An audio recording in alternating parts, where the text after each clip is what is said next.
ในท่าปกติเรียบร้อย แต่เชิญชวนทุกท่านประนมมือขึ้นตัวนะครับเนะถวายการต้อนรับพระเดชพระคุณหลวงพ่อพระภาวนาธรรมาภิรัตน์วิปัสสนา เจ้าคณะอำเภอเมืองเชียงใหม่ เจ้าอาวาสวัดลำเพิงตะโพธาราม เมตตาเดินทางขึ้นมาถึงมณฑลพิธีอุโบสถแห่งนี้เป็นที่เรียบร้อย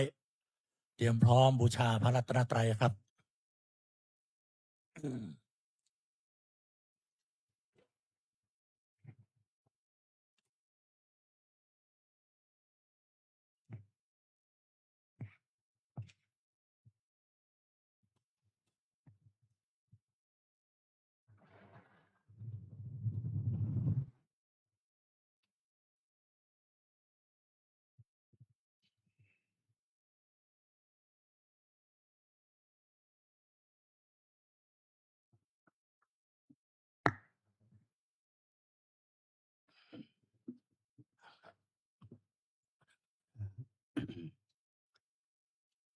อิมินาสการเนะอิมินาสกาเลนะ พุทธังอภิปูชยามะพุทธังอภิปูชยามะ อิมินาสการเนะอิมินาสกาเลนะ ธัมมังอภิปูชยามะธัมมังอภิปูชยามะ อิมินาสการเนะ อิมินาสกาเลนะ สังฆังอภิปูชยามะสังฆังอภิปูชยามะ อะระหังสัมมาสัมพุทโธภควาอะระหังสัมมาสัมพุทโธภะคะวา พุทธังภควันตังอภิวาเทมิ พุทธังภะคะวันตังอภิวาเทมิ สวากขาโตภควตาธัมโมสวากขาโตภะคะวะตาธัมโม ธัมมังนัมสสามิ ธัมมังนัมสสามิ สุปฏิปันโนภควโตสาวกสังโฆสุปฏิปันโนภะคะวะโตสาวกสังโฆ สังฆังนามามิ สังฆังนามามิ หันธรรมยังพุทธัสสะภะคะวะโตปุพพภาคะนมการังกะโรมาเซนะโมตัสสะภะภะคะคะวะวะโต โตอะระหะโตสัมมาสัมพุทธัสสะนะโมตัสสะภะคะวะโตอะระหะโตโตสัมมาสัมพุทธัสสะนะโมตัสสะภะคะวะโตอะระหะโต โตสัมมาสัมพุทธัสสะ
เจิญนาคทั้งห้า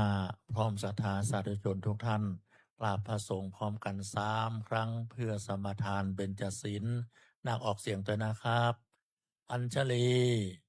วันทา อภิวาท อัญชลี วันทา อภิวาท อัญชลี วันทา อภิวาท อัญชลี วันทา อัญชลี ตัวแทนของนาคเข้าไปถวายพานเบญจศีลครับ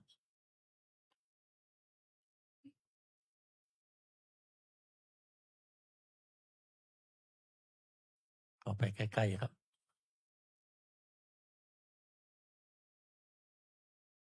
ไม่ต้องกราบแล้วนะครับเนาะได้กราบไปเรียบร้อยแล้วจากนั้นถอยกลับไปนั่งที่เดิมครับ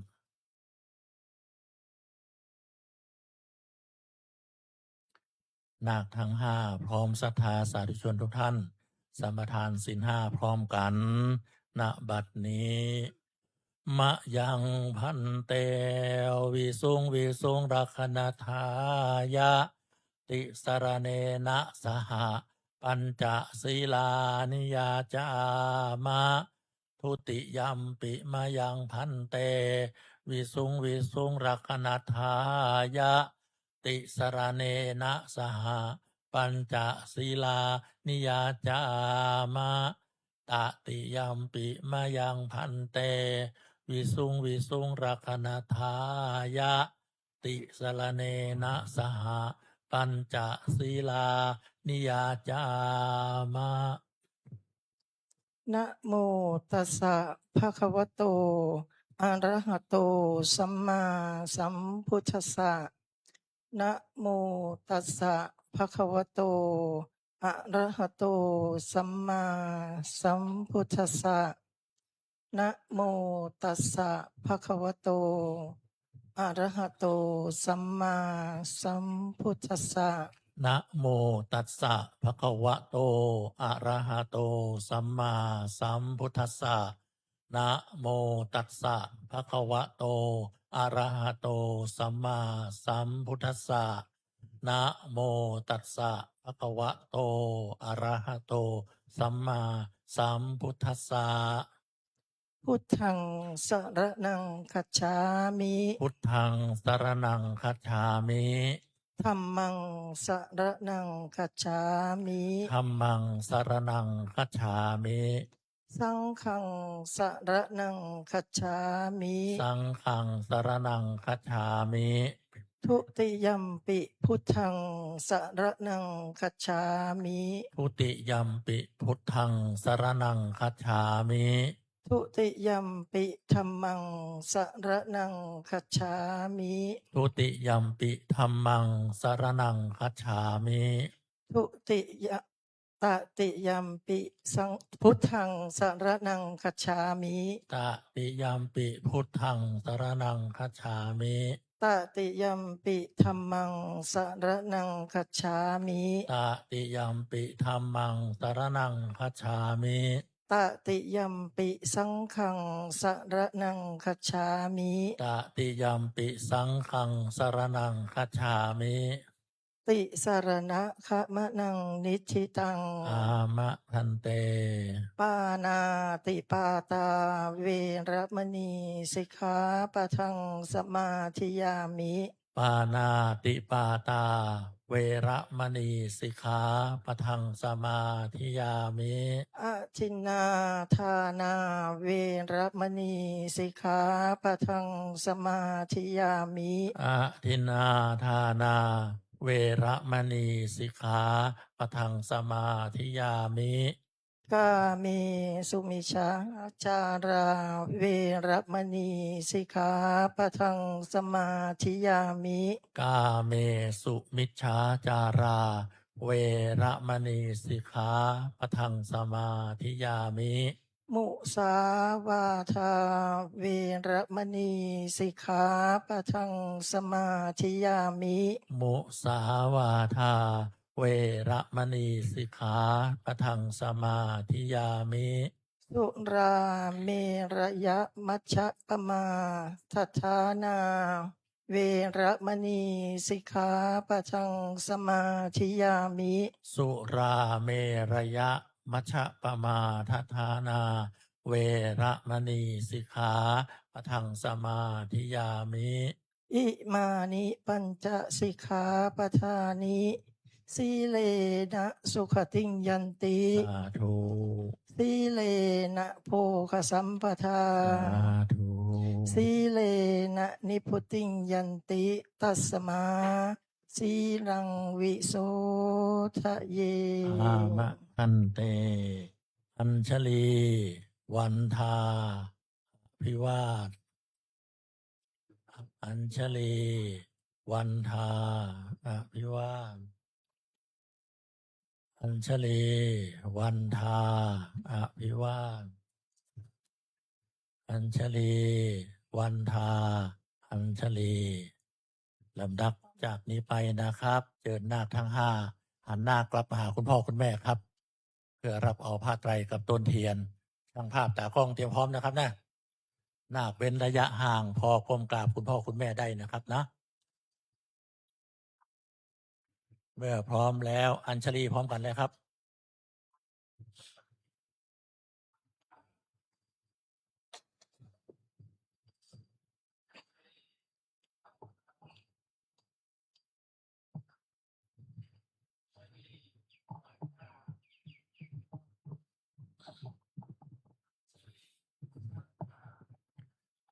ขยับเข้ามาใกล้ๆจำน้อยนะครับเนาะนาคขยับเข้ามาหาผ้าไตรพร้อมทั้งยื่นแขนออกมารับเอาผ้าไตรเบิร์นที่ซ้อนไปตะกี้นะครับนะ คุณพ่อคุณแม่อธิษฐานไว้ในจิตในใจก็ยกเอาผ้าไตรมอบเพื่อนาคนะครับพาดไปบนแขนนะครับนะ แล้วก็ต้นเทียน1 ต้นครับ มอบเพื่อนาคครับ ต้นเดียวนะครับนะต้นเดียวครับ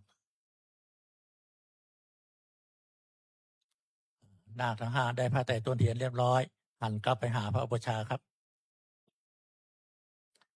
เดินเข้าไปที่พรมแดงๆเลยครับพร้อมๆกันไปเลยครับ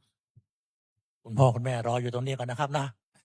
รอเพื่อที่จะได้มอบบาตรกับต้นเทียนที่เหลือนะครับนะประมาณสักครึ่งชั่วโมงครับ นั่งตามสบาย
เอสะเตสุจิระตังเอปุตตะปิตังตังพระภวันตังสังฆังคัจฉามิธรรมัจจะอิคุสังฆัจจะละภัยพันเตตัสสะภะคะวะโตธัมมะวินัยเยปะปัสสะละภัยอุปสัมปทาทุติยปะพันเตสุจิระตังเอปุตตะปิตังพระภวันตังสังฆัจฉามิธรรมัจจะอิคุสังฆัจจะละภัยเตตัสสะภะคะวะโตธัมมะวินัยเยปะพัชชังละภัยยังอุปสัมปทาตติยปะพันเตสุจิระปะตินิพุตตติตังพระภวันตังสังฆัจฉามิธรรมัจจะอิคุสังฆัจจะละภัยยังพันเตตัสสะภะคะวะโตธัมมะวินัยเยปะพัชชังละภัยยังอุปสัมปทา เตอัปปชังยักจังนิอิมานิกัสสานิวัฏฐานิข้าเอตวาปัปภาเชธมังพันเตอนุกัมปัง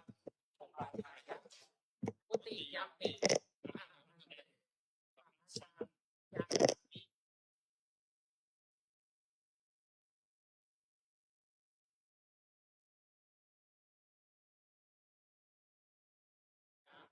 อาริยัมปิปัปชังยักจังนิอิมานิกัสสานิวัฏฐานิข้าเอตวาปัปภาเชธมังพันเตอนุกัมปังอุปาทายะ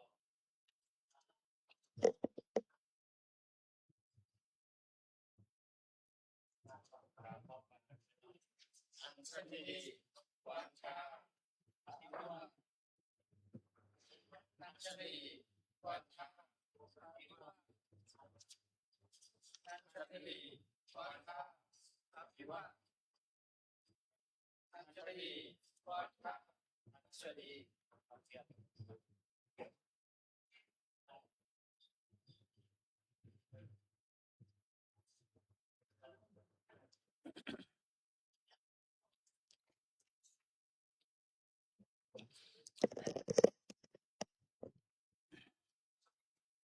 บัดนี้นาคทั้งห้า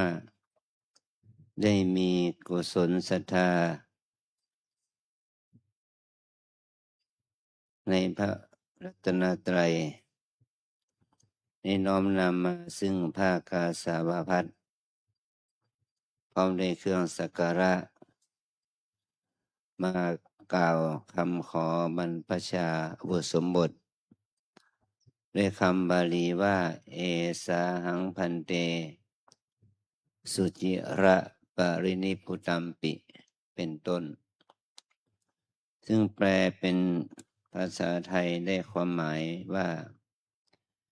ข้าแด่ท่านผู้เจริญข้าพเจ้าขอถึงสมเด็จพระผู้มีพระภาคแม้นเสด็จดับขันธ์ปรินิพพานไปนานแล้วขอถึงพระธรรมและพระสงฆ์ว่าเป็นสรณะที่พึ่งที่ระลึกขอพระสงฆ์โปรดให้ข้าพเจ้าได้บรรพชาอุปสมบทในพระธรรมวินัยนี้ด้วยเถิดทุติยมปหังพันเตตติยมปหังพันเตแล้วก็เป็นการกล่าวย้ำอีกเป็นครั้งที่สองครั้งที่สามในบทที่สองว่าอหังพันเตปัปพชังยาจามิแปลว่าก็แด่ท่านผู้เจริญข้าพเจ้าขอบรรพชาด้วยผ้ากาสายะที่ข้าพเจ้าถือไว้นี้ด้วยความอนุเคราะห์แก่ข้าพเจ้าด้วยเถิดทุติยัมปิแม่นครั้งที่สองตติยัมปิแม่นครั้งที่สามก็มีความหมายเช่นเดียวกันนี้นะเราได้มาบรรพชาอุปสมบทมาขอบวชที่สำนักปฏิบัติสำนักปฏิบัติธรรมประจำจังหวัดเชียงใหม่แห่งที่สองสำนักวิปัสสนาของบ้านลำเปิงเรามีความประสงค์ที่จะมาบวชเพื่อที่จะได้ปฏิบัติธรรมนะเรามาบวชนี่ก็เพื่อว่าเราจะได้เจริญภาวนามาบวชไม่ใช่มาบวชเพื่อกินอยู่ไปวันๆเพราะเรามาบวชนี่มาบวชเพื่อที่จะขจัดขัดเกลาตัวเองขจัดขัดเกลากิเลสอกุศลมาบวชเพื่อเป็นบุญเป็นกุศลแก่ตนและแก่พ่อแม่ปู่ย่าตายายลุงป้าน้าอาญาติมิตรที่อุตส่าห์มาร่วมงานบวชของเราทุกแต่ละคนก็สละเวลาของเรานะสละเวลาของตนมาเอาอะไรมาเอาบุญนะผ พ่อแม่ปู่ย่าตายายญาติมิตร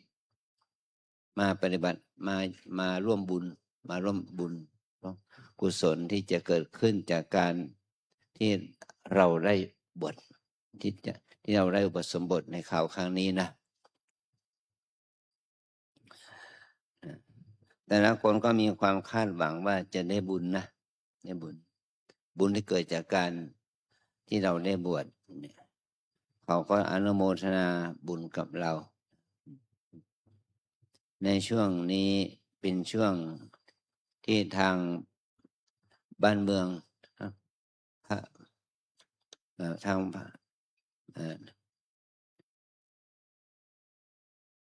พระประมุขของชาติเรานะพระบาทสมเด็จพระเจ้าอยู่หัวพระองค์ได้สูญเสียพระราชธิดา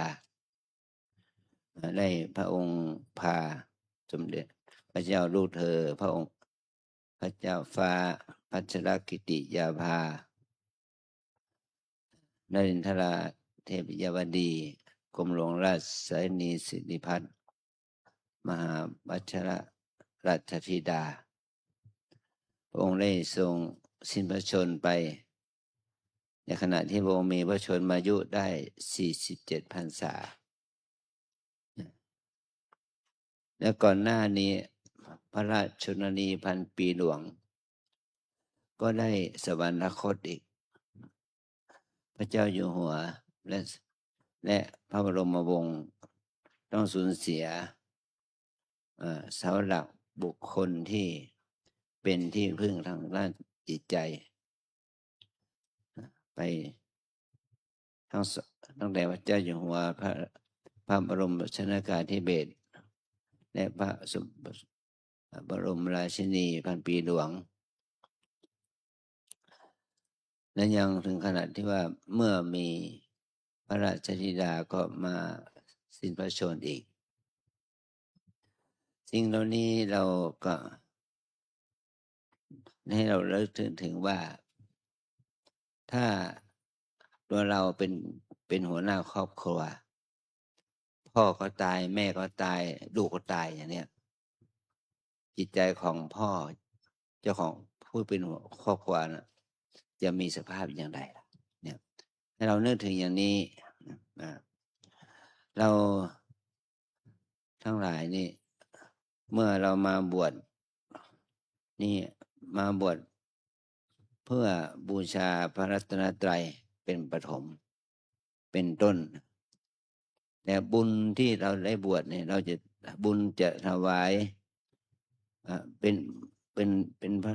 พระราชกุศลนะบุญที่ถวายเป็นพระกุศลและบุญที่จะทำเพื่อถวายเป็นมงคลในโอกาสที่สมเด็จพระสังฆราชพระองค์มีพระชนมายุยืนยาวนานถึง99 พรรษาจะครบในวันที่26นี่นะวันนี้ก็วันที่21แล้วเนาะนี่คือสิ่งที่เป็นวันอันเป็นมงคลว่าประมุขของศาสนาคือสมเด็จพระสังฆราชพระองค์มีอายุชนอายุได้ถึง99 ปีแต่ก็เป็นวันเป็นว่ามงคลวันที่25นี้จะเป็นวันครบรอบที่พระองค์ได้สิ้นพระชนม์ครบ15 วันทางราชการประกาศไว้ทุก15 วันนะวันที่25ก็จะเข้าถึงวันที่10วันที่เป็นวันที่15ที่เป็นวันไว้ทุกนะเราไว้ทุกตามประเพณีแต่ตามปกติธรรมดาพระพุทธเจ้าสอนให้เราไม่ต้องเก็บทุกข์ให้ทิ้งทุกข์ละทุกข์เสียนะไม่ต้องไว้ทุกข์นะทุกข์มันเป็นสิ่งที่เราจะต้องละเอาไปจากใจเรานะนี่แต่เราต้องถือตามประเพณีนิยมว่าเราจะไว้ทุกข์เหมือนกับว่านุ่งดำเนี่ย15 วันไว้ทุกข์อย่างนี้นะพอออกจากไว้ทุกข์แล้วก็นุ่งสีเสื้อผ้า หลากหลายสีอย่างนี้นะอันนี้ก็เหมือนกันนะเรามาบวชเนี่ย เราไม่ควรที่จะเก็บทุกข์ไว้นะทุกคนนาคทั้งห้าเรามาปฏิบัติเพื่อปลดทุกข์ออกจากตัวเอง เพื่อเราจะเป้าหมายของการเป็นผู้มาบวชเรามาบวชมีมีเป้าหมายที่สำคัญคือว่าเรามาบวชเพื่อบรรลุมรรคผลนิพพานนิพพานเนี่ยพระพุทธองค์ทรงตรัสว่าเป็นบรมธรรมเป็นธรรมอันประเสริฐภาษาบาลีท่านกล่าวว่า นิพพานังปรมังสุขังนิพพานเป็นสุขอย่างยิ่งนะนิพพานเป็นสุขอย่างยิ่งเพราะว่าอะไรเพราะว่านิพพานนั้นมีสภาพนิพพานังปรมังสุญญังนิพพานนี้เป็นสิ่งที่มันสูญจากความมีตัวตนถ้าการมีตัวตนก็เป็นเหตุให้เกิดทุกข์ถ้าเราพ้นจากทุกข์ได้เนี่ยมันก็ขาดความมีตัวตนมันก็เป็นปัจจัยให้เกิดความสุขนะเป้าหมายที่เรามาบวชนี้เราจะพูดโดยย่อๆนะว่าเราทั้งหลายเนี่ยเป็นพุทธศาสนิกชนอยู่แล้วนะเป็นชาวพุทธอยู่แล้วเป้าหมายของเราก็คือมาบวชตามประเพณีว่าเราเป็นลูกผู้ชายชาติหนึ่งที่เราได้เกิดมาเนี่ยเราจะได้บวชตามความเชื่อว่าเป็นการบวชเพื่อทดแทนบุญคุณบิดามารดานะทดแทนบุญคุณพ่อแม่เราจึงได้มาบวชด้วยเหตุนี้บางคนก็บวชเพื่อสะเดาะเคราะห์หามยามร้ายบางคนก็มาบวชเพื่อที่จะแก้บนนะว่าเราได้บนบานสารกล่าวว่าเราทำสิ่งนี้เสร็จเราได้อย่างนี้เราจะบวชอย่างนี้เป็นต้นนะบางคนก็ถึงกับที่ว่ามาบวชเพื่อได้ศึกษาเพื่อให้เราได้ศึกษาพระธรรมคำสอนของพระพุทธเจ้านะโดยการที่เราได้มาบวชเพื่อเราจะได้เรียนรู้ความจริงของชีวิตเรามาบวชเพื่อให้เรารู้จักพระธรรมคำสอนของพระพุทธเจ้าเพื่อประโยชน์ให้เราได้รู้ความจริงของชีวิตอย่างนี้มันก็มีเป้าหมายของแต่ละคนก็มีเป้าหมายต่างกันเนาะแต่ว่าเรามาบวชที่นี่เราต้องมาฝึกการเจริญสติฝึกให้เราได้สมาธิฝึกให้เราเกิดปัญญาฝึกให้เราได้ความรู้จากการพัฒนาตัวเองนะจากการที่เรามาใหม่เรานั่งพับเพียบก็ยากแล้วเนาะนั่งคุกเข่ายิ่งยากเนี่ยเป็นต้นนะเราต้องมาฝึกการนั่งพับเพียบนั่งคุกเข่านั่งขัดสมาธิมานั่งท่าไหนมันก็ทุกท่านั่นแหละแต่เราจะทำยังไงให้เราได้มีความอดทนมันจะทำยังไงให้เรามีความขยันมีความเพียรความอดทนเมื่อเรามีความเพียรความอดทนขึ้นเนี่ยมันก็เป็นการฝึกจิตใจของเราให้มีสมาธิดีขึ้นให้เรามีสติดีขึ้นนะทำให้เรามีความศรัทธาต่อตัวเองดีขึ้นเมื่อเราได้มีสภาพจิตที่ดีอย่างนี้ขึ้นก็คือว่าเป็นคนที่มีสภาพกายและใจพร้อมที่จะได้เรียนรู้ตัวเองนะเรียนรู้กายใจตัวเองว่ากายใจตัวเองเนี่ยมันมีสภาพจิตเป็นอย่างไรจิตใจและร่างกายของเราที่เราเรียกว่าของเราเนี่ยมันเป็นของเที่ยงหรือไม่เที่ยงมันเป็นทุกข์หรือมันเป็นสุขมันมีความมีตัวตนหรือไม่มีตัวตนอย่างนี้นะทุกคน ไม่ว่าจะเป็นคนไทยคนเทศคนไทยคนต่างประเทศชายหญิง ที่ได้มาบวชที่วัด บางคนก็มาบวชเป็นพระ บางคนก็มาบวชเป็นแม่ชี บางคนก็มาบวชนุ่งขาวห่มขาว ที่เราเรียกว่าเป็นโยคีนักปฏิบัตินะ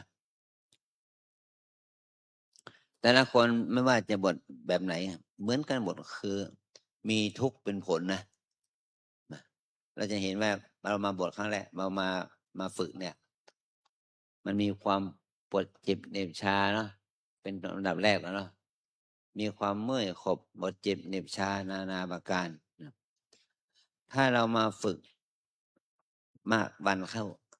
หลังจากที่เราบวชเสร็จ มันจะทำให้เรานั้นรู้ถึงว่าความที่เราได้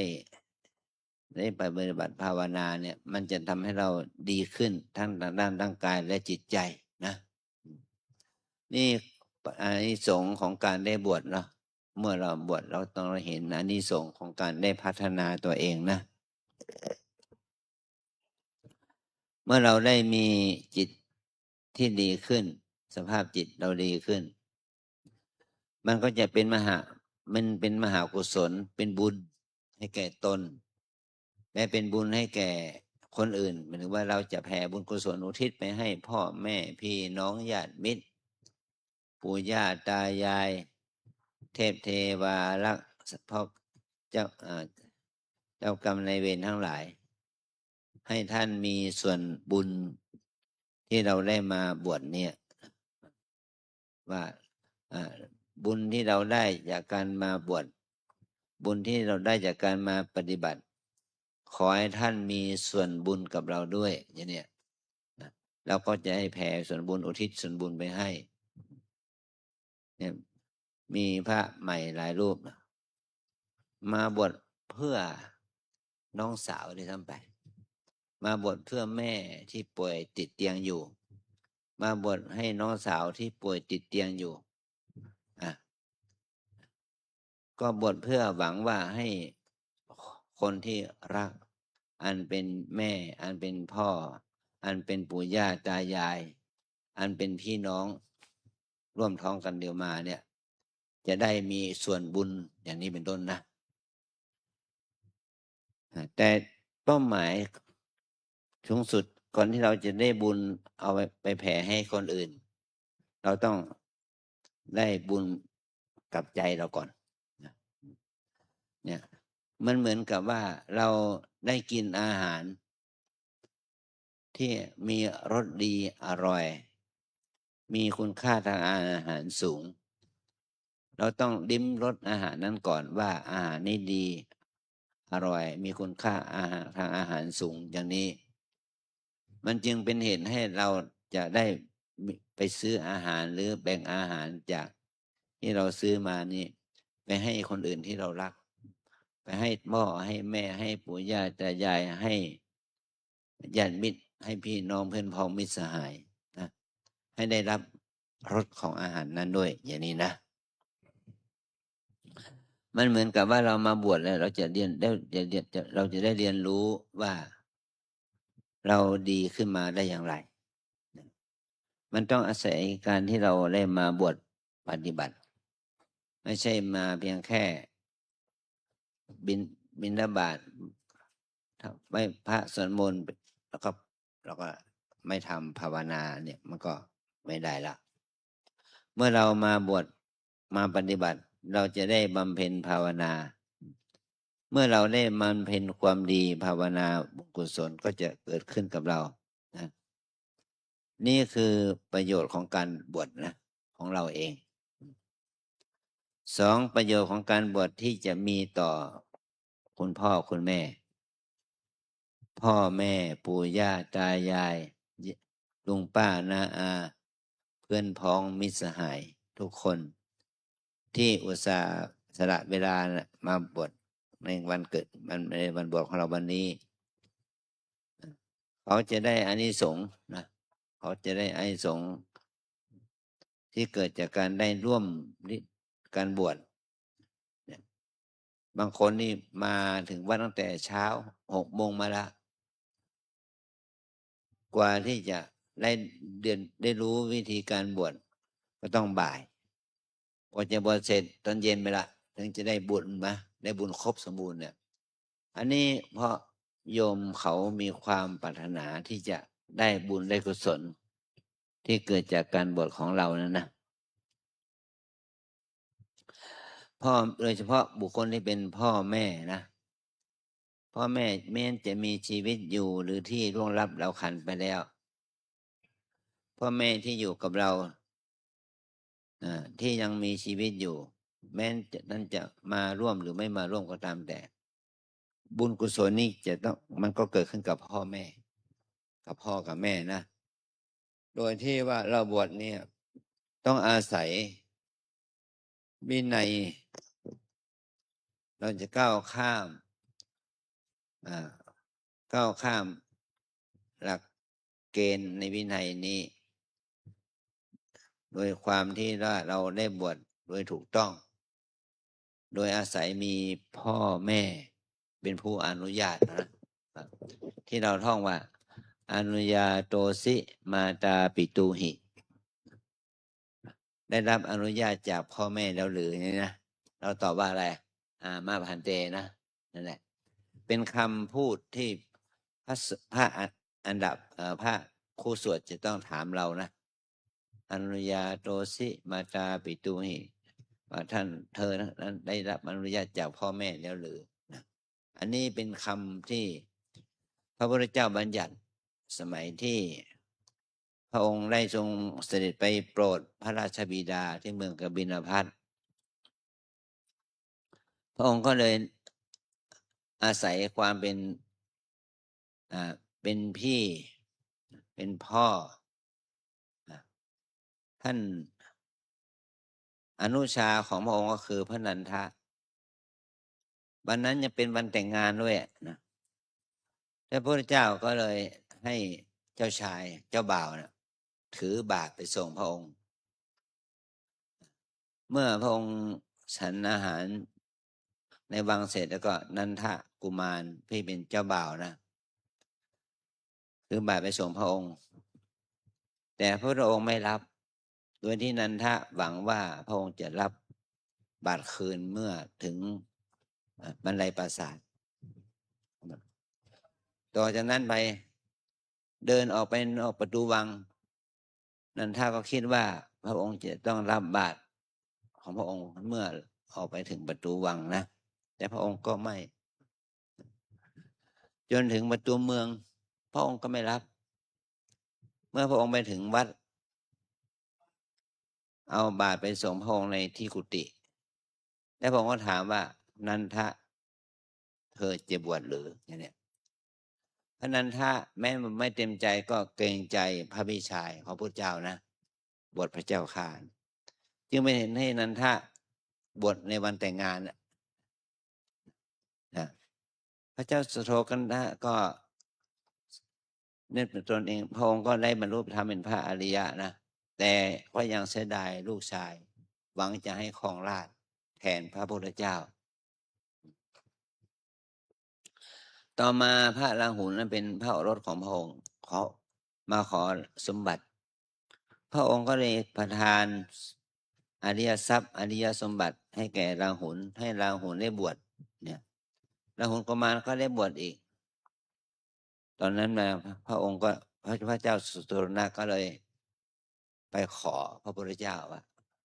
ตอนนี้ไปลูกหลานของชาวบ้านถ้าพ่อแม่ไม่อนุญาตขอพระองค์อย่าได้บวชเขาอย่างนี้นะตั้งแต่นั้นมาพระองค์ก็ประกาศเป็นวินัยว่ากุลบุตรที่อยากบวชจะต้องได้รับอนุญาตจากพ่อแม่ก่อนนะนี่เป็นต้นนะจนมาถึงทุกวันนี้เนี่ยคือสิ่งเหล่านี้เนี่ยพ่อแม่คุณพ่อคุณแม่เป็นผู้มีส่วนร่วมเป็นผู้มีส่วนสนับสนุนลูกหลานเข้ามาบวชในพระศาสนาโดยอนุญาตแต่ปัจจุบันนี้เราถือว่าเป็นเรื่องปกตินะพ่อแม่อยากจะให้เราบวชนะอยากจะให้เราบวช มากกว่าเราจะบวชเองที่ทำไปนะบางคนก็เราขอบวชจากพ่อแม่ก็ยินดีปลื้มใจลูกได้ออกใจออกปากขอบวชเนี่ยถือว่าเป็นสิ่งที่ประเสริฐเพราะว่าพ่อแม่เป็นชาวพุทธพ่อแม่เชื่อในบุญในกุศลนะแม้ว่าเราจะบวชระยะสั้นแต่ถ้าเรามีความเลื่อมใสศรัทธาเราขอบวชระยะยาวเลยนะจาก15 วัน70 วัน15 วันเป็นเดือนเป็นปีได้เป็น10 ปีเป็นต่อชีวิตก็ได้นะเอาไหมเนี่ยหลวงพ่อก็ได้บวชมาตั้ง50 ปีแล้วเนี่ยเอาไหมถ้าได้บวชอย่างนี้ก็ถือว่าได้บุญนะเป็นบุญแก่พ่อแก่แม่ได้บุญแก่ตัวเราด้วยอย่างนี้นะนี่เราจนได้มามีพ่อแม่อนุญาตให้เราบวชแล้ววันที่เราบวชเนี่ยมีคนมาร่วมอนุโมทนาเยอะแยะนะนับเป็น10หลาย10นับเป็นร้อยแต่ถ้าวันที่พระใหม่ศึกบางคนเนี่ยไม่มีใครเลยไม่มีพ่อไม่มีแม่มารับเราไปเราจะต้องศึกเองนะอย่างนี้เป็นต้นนะแต่บางทีก็บางคนก็มีพ่อแม่ครอบครัวมารับอย่างนี้อันนี้การบวชเป็นสิ่งที่ดีจึงมีคนมาร่วมบุญมากนะอันที่3เรามาบวชเนี่ยเราจะได้อานิสงส์ที่ข้อที่3คืออานิสงส์ที่เราได้บวชเพื่ออุปถัมภ์พระศาสนาบวชเพื่อถวายเป็นอุทิศเป็นพระราชกุศลบวชเพื่อเป็นมงคลชีวิตของสมเด็จพระสังฆราชบวช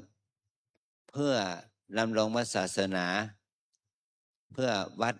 เพื่อศาสนาที่เราอยู่ด้วยมันก็เป็นบุญทั้งนั้นแหละ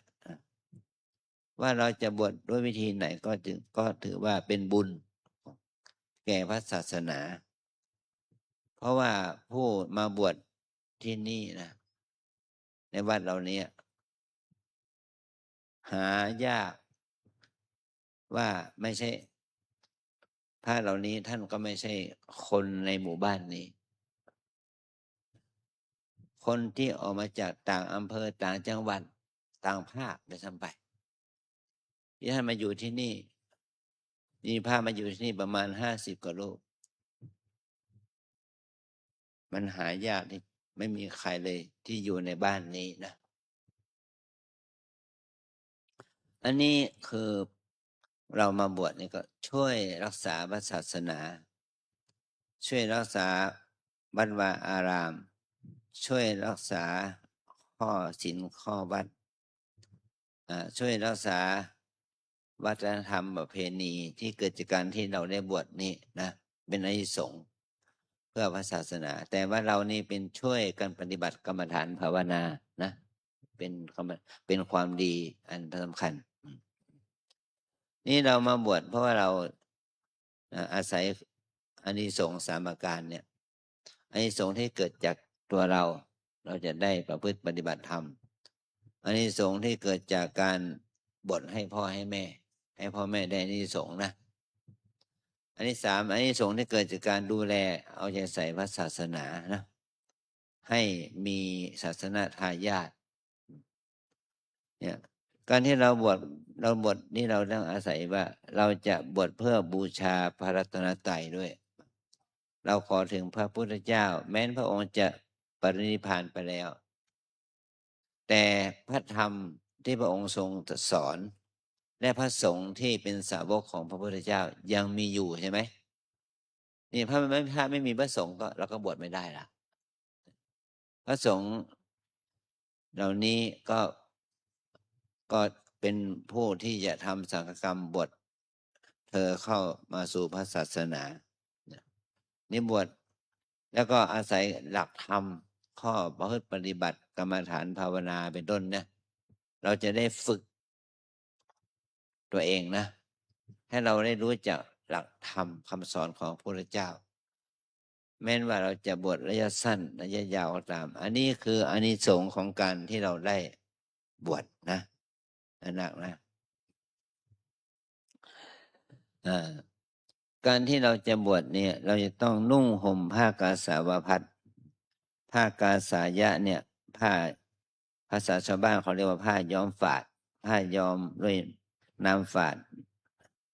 แต่ปัจจุบันนี้เขาก็มีเป็นผ้าที่ย้อมด้วยเคมีพันนะน้ำยาเคมี สีผ้าเรียกว่าเดี๋ยวนี้เราเรียกว่าสีราชนิยม แต่สมัยก่อนเขาเรียกว่าใช้ผ้าที่ย้อมด้วยน้ำฝาด หรือบางทีเขาไม่ใช่เขาไม่เอาเปลือกไม้ เขาเอาขมิ้นสีเหลืองนะมาย้อมที่เราเรียกกันว่าผ้าเหลืองนะด้วยที่เอาขมิ้นมาย้อมผ้าขาวให้เป็นผ้าเหลือง เรียกเป็นผ้าเหลืองแบบขมิ้นนะแต่ถ้าทางเหนือนี่มันมีต้นไม้เยอะต้นไม้ป่าเยอะเขาก็เอาเปลือกไม้ที่มีสีเหมือนกับว่าเปลือกประดู่เปลือกอะไรนี้นะเขาเอาไปต้มแล้วก็เมื่อน้ำมันสีมันออกก็เอาย้อมผ้าเป็นผ้ากาสาวพัสผ้ากาสาวะเป็นผ้าย้อมน้ำฝาดนะแต่ปัจจุบันเราใช้สีเคมีนะเป็นสีมาตรฐานเนี่ยเราอาศัยการนุ่งห่มด้วยผ้ากาสาวะเนี่ยคือผ้ากาสายะเนี่ยมาเป็นเครื่องนุ่งห่มผ้ากาสาวะหรือผ้ากาสาวพัสเนี่ยมันไม่ใช่ผ้าของคนธรรมดาเป็นผ้าที่เราฤาษีชีไพรนุ่งห่มเมื่อเกิดพระพุทธศาสนาพระพุทธเจ้าก็ประยุกต์นะเอาการนุ่งห่มผ้าย้อมน้ำฝาดเนี่ยเอามาให้เรานุ่งห่มนะซึ่งสมัยก่อนเราเรียกว่าผ้าบางสกุลผ้าบางสกุลเนี่ยคือผ้าที่เขาทิ้งแล้วผ้าที่คุกฝุ่นที่เขาทิ้งแล้ว เราเอามาซักมาเย็บมาย้อมให้เป็นผ้ากาสาวะเนี่ยนะผ้ากาสายะเนี่ยนะเอามาเป็นเครื่องนุ่งห่มแต่ปัจจุบันนี้เราสบายมีผ้าเป็นชุดผ้าตกตามร้านลายหนึ่งก็อย่างน้อยก็ 1,000 นะเป็นผ้าที่จะเอานุ่งห่มสมัยก่อนเนี่ยยากพอจะได้ผ้าอย่างนี้นะพ่อแม่จะต้องทอผ้าหรือว่าให้คนช่างทอผ้ามาเย็บเป็นจีวรมันยากนะสมัยก่อนเนี่ยแต่ปัจจุบันนี้เราได้ผ้าทอมาจากเครื่องจักรโรงงานนะผ้านี่ก็เรายังเรียกว่าผ้ากาสาวะเนี่ยผ้าย้อมด้วยน้ำฝาดหรือว่าย้อมด้วยสีนี่เป็นเครื่องนุ่งห่มของเราเป็นเครื่องนุ่งห่มที่มีมาแต่พุทธกาลมีผ้าฝ้ายผ้าไหมผ้าดิ้นนินผ้าขนสัตว์เนี่ยผ้าไหมเนี่ยคือผ้าที่อาจารย์นุ่งนี่เป็นผ้าไหมนะเนี่ยอันสองคือผ้าฝ้ายที่นี่เห็นมาหานุ่งเนี่ยเป็นผ้าฝ้ายนอกนั้นเป็นผ้าโทเลผ้ามิสลินเป็นผ้าใยสังเคราะห์นะการนุ่งห่มผ้าเหล่านี้ก็เพื่อที่จะเป็นผ้าที่มีสีเศร้าหมองมันไม่มีสีฉูดฉาดเป็นสีที่เศร้าหมองสีเรียบเป็นสีที่เหมาะกับบุคคลที่ประพฤติปฏิบัติเป็นนักบวชเนี่ยผ้าเหล่านี้ก็เป็นสีผ้าที่เหมาะสมกับความเป็นผ้าอริยะเราเรียกว่าเป็นผ้ากาสาวะเนี่ยเป็นผ้าที่เป็นดุจดังธงชัยของพระอรหันต์นะเราจะนุ่งห่มนี้ได้ก็ต่อเมื่อให้จิตของเรานะลูกนะได้สัมผัสกับพระกรรมฐานที่เราจะรับมี5 ตัวเราจะต้องมีจิตสัมผัสกรรมฐานก่อนจึงจะสามารถนุ่งห่มผ้ากาสายะอย่างนี้ได้นะตอนนี้ไปขอให้ว่าตามนะเกสา โลมานะขา ทันตา ตะโจ ตะโจ ทันตา นะขา โลมา เกษา เกษา โลมา นะขา ทันตา ตะโจ ตะโจ ทันตา นะขา โลมา เกษาว่าสิว่าพร้อมกันทีหนึ่ง เกษา สอง สาม สี่ ห้า เกษา โลมานะขาทันตา ตะโจ เป็นคำพูดภาษาบาลีนะ5 คำท่านถือว่าเป็นคำกรรมฐาน เกษาแปลว่าผมเกษานี่แปลว่าผมนะโลมาแปลว่าขน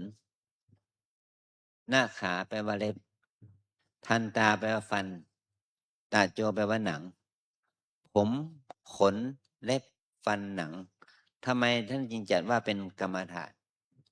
ถ้าเราเอามาพิจารณาผมขนเล็บฟันหนังโดยละเอียดถี่ถ้วนด้วยสติด้วยสมาธินั่นแหละจะทำให้เรามีจิตสงบจากตัณหาราคะเพราะว่าเราทุกคนเราจะติดความสวยความงามของผมขนเล็บฟันหนังนี่แหละมันติดมันก่อให้เกิดความรู้สึกชอบเกิดกิเลสตัณหาราคะได้เพราะความชอบในผมขนเล็บฟันหนังนี่แหละของผู้หญิงของผู้ชายผู้ชายชอบของผู้หญิงนะผู้หญิงก็ชอบของผู้ชายไหมล่ะอันนี้ตัว5 ตัวนี่แหละถ้าเรามาบวชเราจะต้องมีความไม่มีความกำหนัดยินดีกับผมขนเล็บฟันหนัง5 ข้อเนี่ยของเราของตนด้วยนะของผู้หญิงด้วยของผู้หญิงไม่ว่าจะเป็นเด็กหนุ่มเป็นสาวคนเฒ่าคนแก่ก็เป็นที่ตั้งของตัณหาราคะได้ทั้งนั้นเราต้องฝึกเพื่อไม่ให้จิตเราเข้าไปยึดมั่นยึดติดในผมขนเล็บฟันหนังนี้นะมันเป็นกรรมฐานสำหรับผู้บวชในวันแรกส่วนกรรมฐานโดยละเอียดเราจะได้ฝึกจากสำนักของเราสืบต่อไปนะ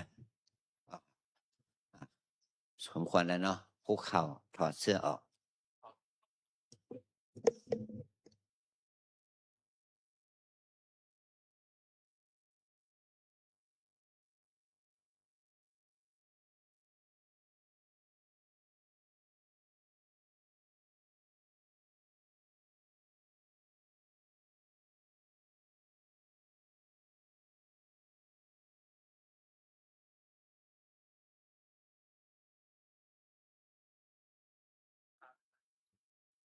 ในช่วงเวลานี้เป็นเวลาที่สำคัญยิ่งของนาคทั้ง5เพราะเหตุว่าความเป็นฆราวาสความเป็นคนบ้านความเป็นนายว่าจะเป็นคนที่1ที่2ที่3ที่4ที่5กำลังจะหมดไปเสี่ยงไปนะครับนะเหมือนกับว่ากรรมเดียวจะได้เกิดใหม่ละเกิดใหม่แห่งกรรม1ในรูปแบบของสมณะรูปแบบของนักบวชพระสงฆ์องค์เจ้าปิกขึ้นมาแห่งกรรมก็จะเลื้องอารามจะห้องว่านายก็บ่ได้ละนะครับเนาะจะห้องเป็นลูกเป็นพี่ก็บ่เพิงจะต้องห้องคำนำหน้าว่าท่านอย่างเองนะครับเนาะถ้าเป็นสามเณรก็ห้องสามเณรเป็นพระสงฆ์องค์เจ้าก็ห้องว่าพระสงฆ์องค์เจ้าท่านนั้นรูปนั้นรูปที่1ที่2ที่3เหมือนการเกิดใหม่ชีวิตความเป็นอยู่ก็เปลี่ยนไปการอยู่การคบการชันการอู้การจ่าเปลี่ยนไปหมดนะครับนั่นแหละจึงเป็นบุญเป็นกุศลอันยิ่งและใหญ่เกิดขึ้นกับตนตัวของนาคที่จะบวชแต่สำหรับฆราวาสคนบ้านอย่างเฮาผมก็มีบุญมาฝากเหมือนกันนะครับเนอะบุญของวัดเฮานะครับเนาะเพราะว่าช่วงนี้ใกล้จะเข้าพรรษาละประมาณสัก1 เดือนตั้งหน้านะครับเนาะก็คือวันที่29 กรกฎาคมจะเป็นวันอาสาฬหบูชาแล้วก็หลังจากนั้นไป1 วันก็ เข้าอยู่จำพรรษาของพระสงฆ์องค์เจ้า ในช่วงเวลาอันสำคัญนี้ วัดเฮาจึงมีการทอดผ้าป่าสามัคคีในวันอาสาฬหบูชาจะขออนุญาตบอกบุญ บอกกุศล บอกบารมีธรรมให้คณะสัตยาได้เป็นผู้ร่วมบุญร่วมกุศล ร่วมสร้างบารมีธรรมในผ้าป่าของนี้นะครับนะอันนี้ตามหน้าบุญก็แล้วกันนะครับเนาะขออนุญาตแจกให้ศรัทธาสาธุชนให้ได้พิจารณาร่วมบุญร่วมกุศลของนี้นะครับนะถ้าพอสองแล้วก็แจกไปนะครับจะบนเนี่ยบน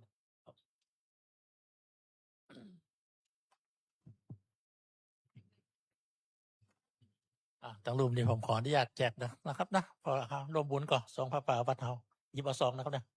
หยิบเอานะครับนะเดี๋ยวครับแม่เอาก็ครับพิจารณาอ่านดูนะครับนะครับผมท่านใดเจ้าพ่องเดี๋ยวนะเอาบุญก็ได้บุญนะครับนะมาเอาบุญก็ไม่ได้บุญครับซองพระป่าวัดเฮานะครับอาสาฬหบูชาตามหน้าบุญเถอะนะครับเนาะมาถึงที่ถึงวัดละครับผม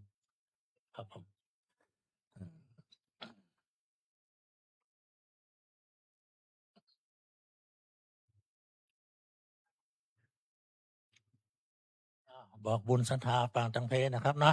ครอบครัวนาคที่1ที่2ที่3ตามหน้าบุญนะครับนะที่ปากนะครับ พิจารณาอ่านทุกคนนะครับนะว่าวัดเขาเพิ่นมีการสร้างการแปลงอะไรอย่างนะครับเนาะศรัทธาสาธุชนเจ้าภาพทำบุญแล้วจะได้บุญกุศลแบบใดเอาละครับหยิบมาได้เลยครับตังเพเอาบุญก่อนครับหยิบมาได้เลยเพิ่นนะครับหรือว่าต้องการจะสแกนก็ได้นะครับเนาะมี QR code เหมือนกันนะครับลองสแกนดูลองเอาครับตามหน้าบุญนะครับนะ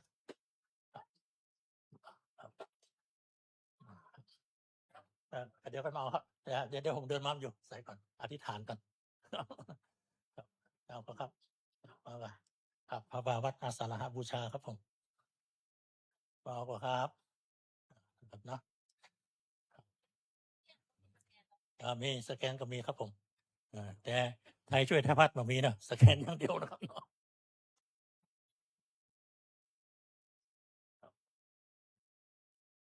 นี่ก็ใครจะเอาแหมนะครับนะมาได้นะครับได้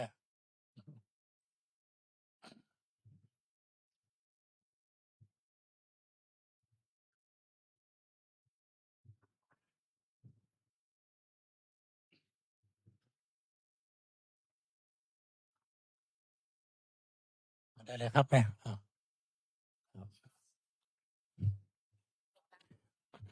อยู่เย็นแล้วก็เป็นสุขมันบอกว่าสร้างบุญในการรักษาศีลนะครับเนาะมีทรัพย์มีศีลมีกินมีใช้จนนักจนร้าย สร้างบุญในการให้ทานสาธุพ่อเรียบร้อยแล้วกันครับผมสาธุครับได้พบปะกับพระนิพพานก็สร้างบุญในการเจริญภาวนานะครับเนาะ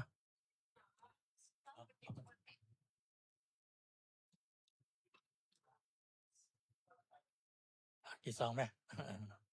ครับเนาะครับสาธุครับ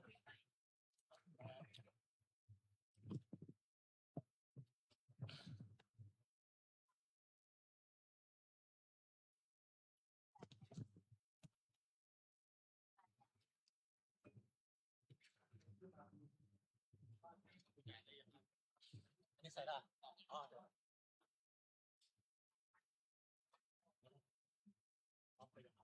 ด้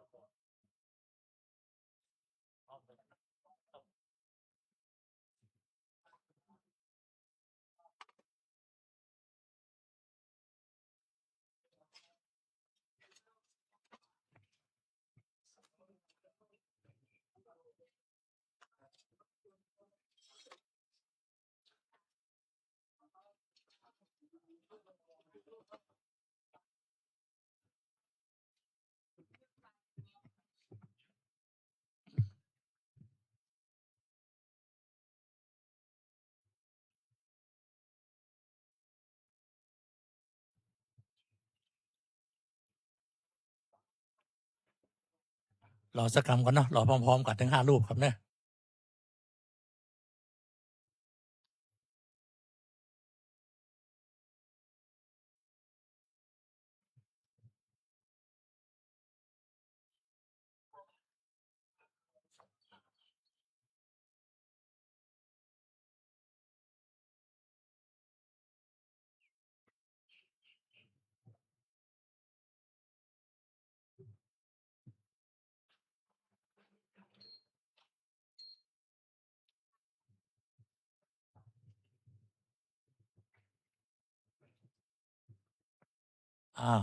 ตากล้องช่างภาพมาตั้งเพจนะครับเนาะสำหรับว่าที่สามเณรที่พร้อมแล้วนำผ้ารับประเคนออกจากอกนะครับผ้ารับประเคนนะครับนะออกมาแล้วภาพกึ่งหนึ่งนะครับเนาะแล้วก็ปูด้านยาวยาวมาหาคุณพ่อคุณแม่นะครับนะยาวมาหาคุณพ่อคุณแม่แล้วจับผ้าไว้ตัวคุณพ่อคุณแม่ช่วยกันยกบาตรถวายท่านนะครับเนาะจ้าๆก็ได้เนอะถ่ายรูปจะบัตตันนะครับเนาะแล้วก็ต้นเทียน2 ต้นถวายท่านนะครับนะต้นเทียนต้นแก้ว2 ต้นวางที่ชายผ้าเลยครับ จากนั้นไปว่าที่สามเณรย้ายบาตรออกวางข้างๆผ้านะยกบาตรออกวางข้างๆผ้าเนี่ยใกล้ๆผ้านี่แหละครับทางหน้านี่ครับเสร็จแล้วเก็บผ้ารับประเคนไว้ที่อกตามเดิม เสร็จแล้วก็ใช้แขนทั้ง2 ข้างอุ้มเอาบาตรนะครับเนี่ยสำหรับท่านที่เก็บผ้าเรียบร้อยนะแขนทั้ง2 ข้างอุ้มบาตรมือซ้ายขวาจับเอาต้นเทียนข้างละ1 ต้น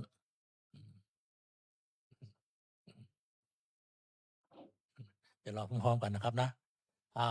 หมุนขวาตามเข็มนาฬิกา ครับ ไปหาพระครูสวดนะครับเนาะหรือว่าพระกรรมวาจาจารย์ด้านซ้ายมือของว่าที่สามเณรครับซ้ายมือของว่าที่สามเณร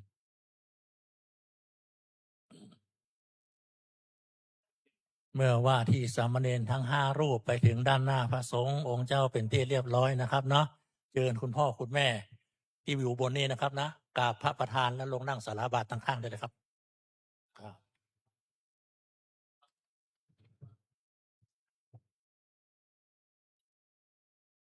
เชิญเลยครับผมเชิญเลยครับ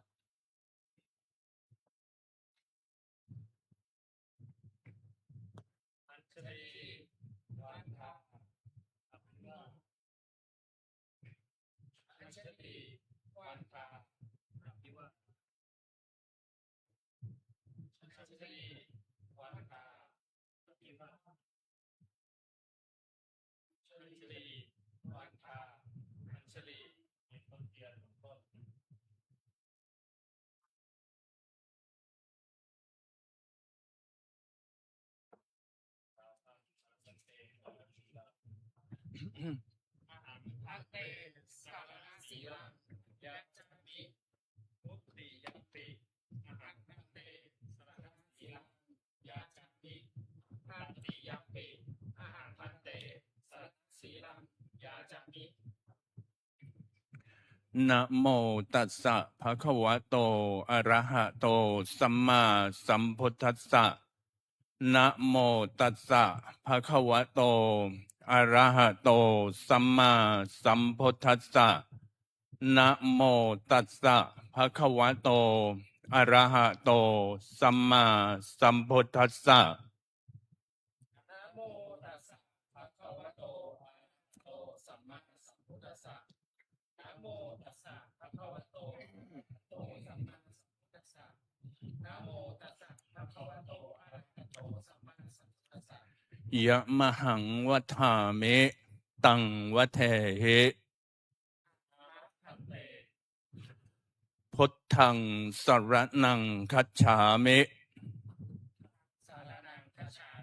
ธัมมังสรณังคัจฉามิสังฆังสรณังคัจฉามิทุติยัมปิพุทธังสรณังคัจฉามิทุติยัมปิธัมมังสรณังคัจฉามิทุติยัมปิสังฆังสรณังคัจฉามิตติยัมปิพุทธังสรณังคัจฉามิตติยัมปิธัมมังสรณังคัจฉามิตติยัมปิสังฆังสรณังคัจฉามิติสรณะขะมะนังนิธิตังปานาติปาตาเวรมณี อะทินนาทานาเวรมณีอะพรหมจริยาเวรมณีโมสาวาทาเวรมณีสุราเมรยะมัชฌะปมาทัฏฐานาเวรมณี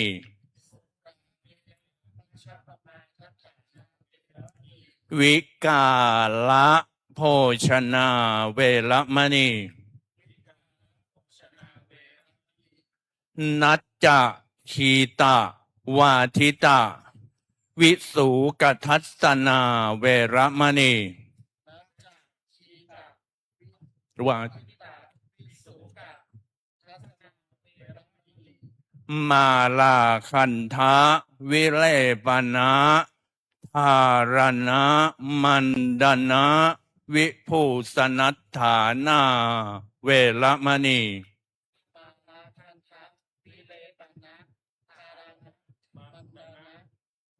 วิโอจจาสยนะมหาสยนาเวรมณี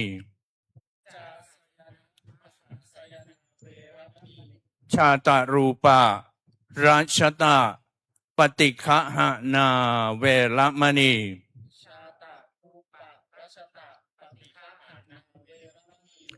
อิมานิทัสสะสิกขาปทานิสมาธิยามิ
โอเคต้นเทียน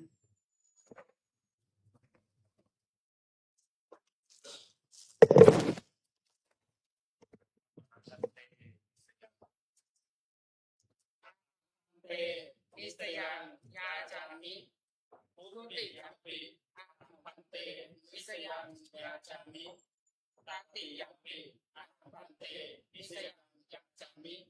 อุปัชฌโยเมพันเตโหหิอุปัชฌโยเมพันเตโหหิอุปัชฌโยเมพันเตโหหิ ปฏิรูปัง โอปายิกัง สาธุ ปัสสาธิเกนะสัมปาเทหิ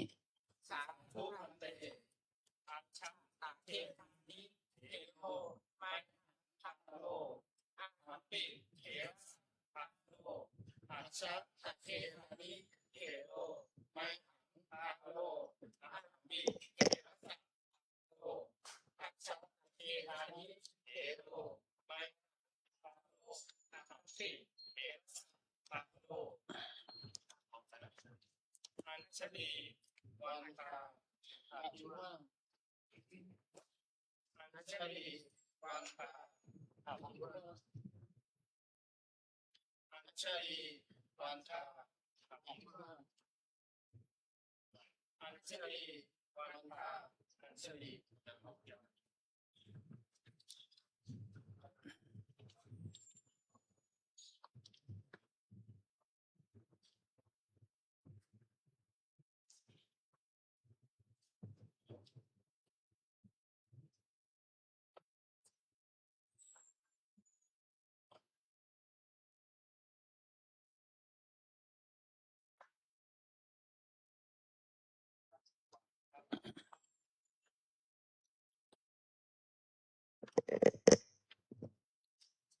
วันนี้เธอทั้งหลายทั้ง5 รูป ได้เป็นสามเณรโดยสมบูรณ์แล้ว เธอได้เป็นสามเณรที่พ้นภาวะของความเป็นชาวบ้านทะเลหาชาวบ้าน ในเวลา 13:57 นาที โดยที่เธอได้กล่าวคำขอถึงพระพุทธเจ้าพระธรรมพระสงฆ์ว่าเป็นสรณะครั้งที่ 3ด้วยคำว่าตติยัมปิสังฆังสรณังคัจฉามิ เป็นคำกล่าวว่าข้าพเจ้าขอถึงพระพุทธเจ้า ขอถึงพระธรรมขอถึงพระสงฆ์ว่าเป็นสรณะที่พึ่งที่ระลึก 3 ครั้ง 3 รอบ นั่นแหละเราได้ฐานะจากความเป็นชาวบ้านมาเป็นนักบวชนะเป็นสามเณรสามเณรนี่มาจากที่ตอนที่พระพุทธเจ้าได้ไปโปรดพระพุทธบิดาพระเจ้าสุโธทชนะที่เมืองกบิลพัสดุแล้วก็สามเณรราหุลกุมารได้เข้ามาขอสมบัติพระพุทธเจ้าพระพุทธเจ้าได้ทรงให้อริยสมบัติแก่ราหุลกุมารโดยการบวชเป็นสามเณรการบวชเป็นสามเณรคือการที่เราถือว่าเด็กนั้นยังเด็กอยู่ราหุลกุมารมีอายุ7 ขวบก็เหมือนกับว่าบวชเพื่อให้เนรนั้นได้มีโอกาสศึกษาข้อวัดปฏิบัติหลักธรรมนี่ก็ว่าบวชเรียนนะบวชเรียนจนโตขึ้นมีอายุ20 ปีจึงมาอุปสมบทเป็นพระนี่คือการบวชเนรเนี่ยเราจะหวังความมั่นคงในศาสนาได้ยากเพราะว่าเป็นเด็กอายุของเนรปัจจุบันนี่ก็โดยไม่ก่อนก็จบป .4 หรือไม่จบป .4 เลยจบป .1 ป .2 สมัยก่อนเดี๋ยวนี้ก็จบป .6 ภาคบังคับปัจจุบันนี้ก็มีจบม .3 ภาคบังคับนะแต่ก่อนที่เขาจะจบภาคบังคับเขามีความศรัทธาต่อศาสนาบางทีก็ไม่มีความศรัทธาที่แท้จริงหรอกเป็นเพียงแค่ว่าพ่อแม่ยากจนจึงมาเป็นศิษย์วัดเป็นสามเณรแล้วก็มีโอกาสได้บวชเรียนอาศัยการบิณฑบาตเข้าปลาอาหารจากญาติโยมนั้นเลี้ยงชีพก็เป็นเหตุให้เขาได้ศึกษาพระธรรมคำสอนของพระพุทธเจ้าที่เราเรียกว่าสมัยก่อนเรียกว่าสอบนักธรรมสอบบาลีอย่างนี้นะ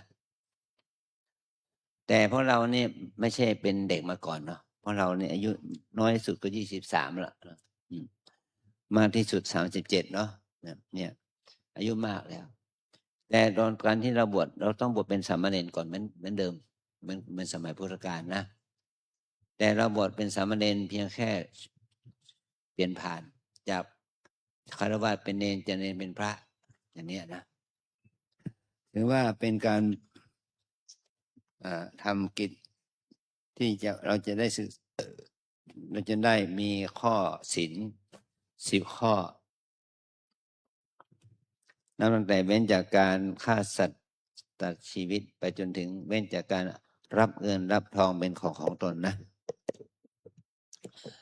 แล้วเธอทั้ง5ก็ได้ขอนิสัยคำว่าขอนิสัยแปลว่าขอข้อวัดปฏิบัติในฐานะที่เราจะเป็นเณรวัดปฏิบัติก็ต้องอุปถากอุปถัมภ์อุปชาอาจารย์มีการซักผ้าซักควาปัดกวาดเช็ดถูเป็นต้นนะโดยขอนิสัยเมื่อขอนิสัยกับใครก็ต้องขอนิสัยกับอุปชาแปลว่าผู้เพ่งข้อวัดปฏิบัติของเธอมีเพ่งดูว่านิสัยของเธอดีไหมอย่างนี้นะก็พระอุปชา ทำหน้าที่หนึ่งคือทำหน้าที่เพ่งดูนิสัยใจคอของผู้บวชผู้เป็นสามเณรผู้มาบวชนั้นอันที่สองก็เป็นผู้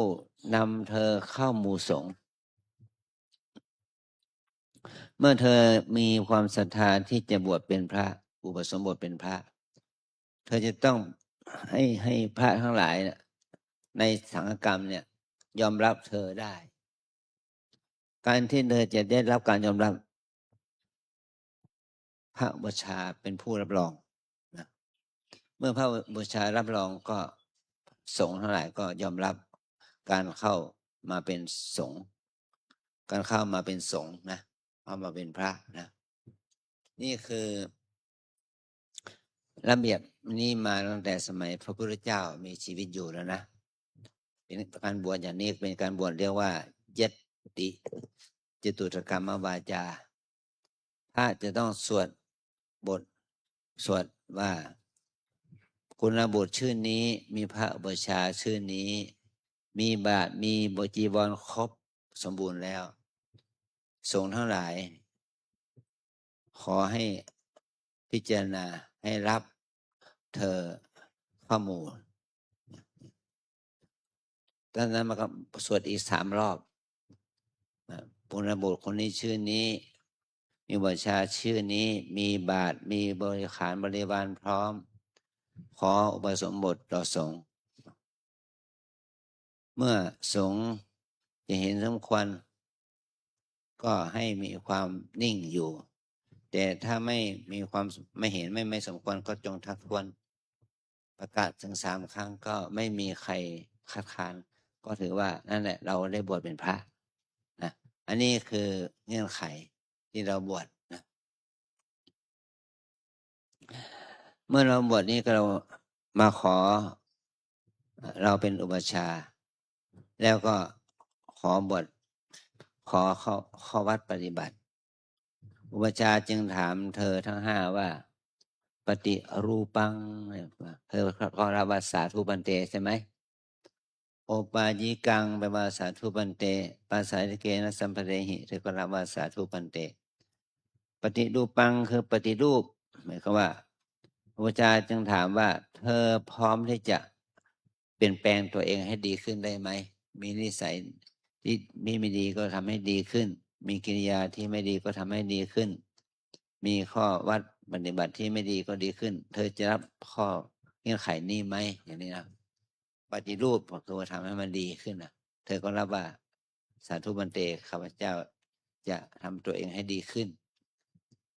อันที่2โอปายิกังแปลว่าชอบเล่อุบายของบัณฑิต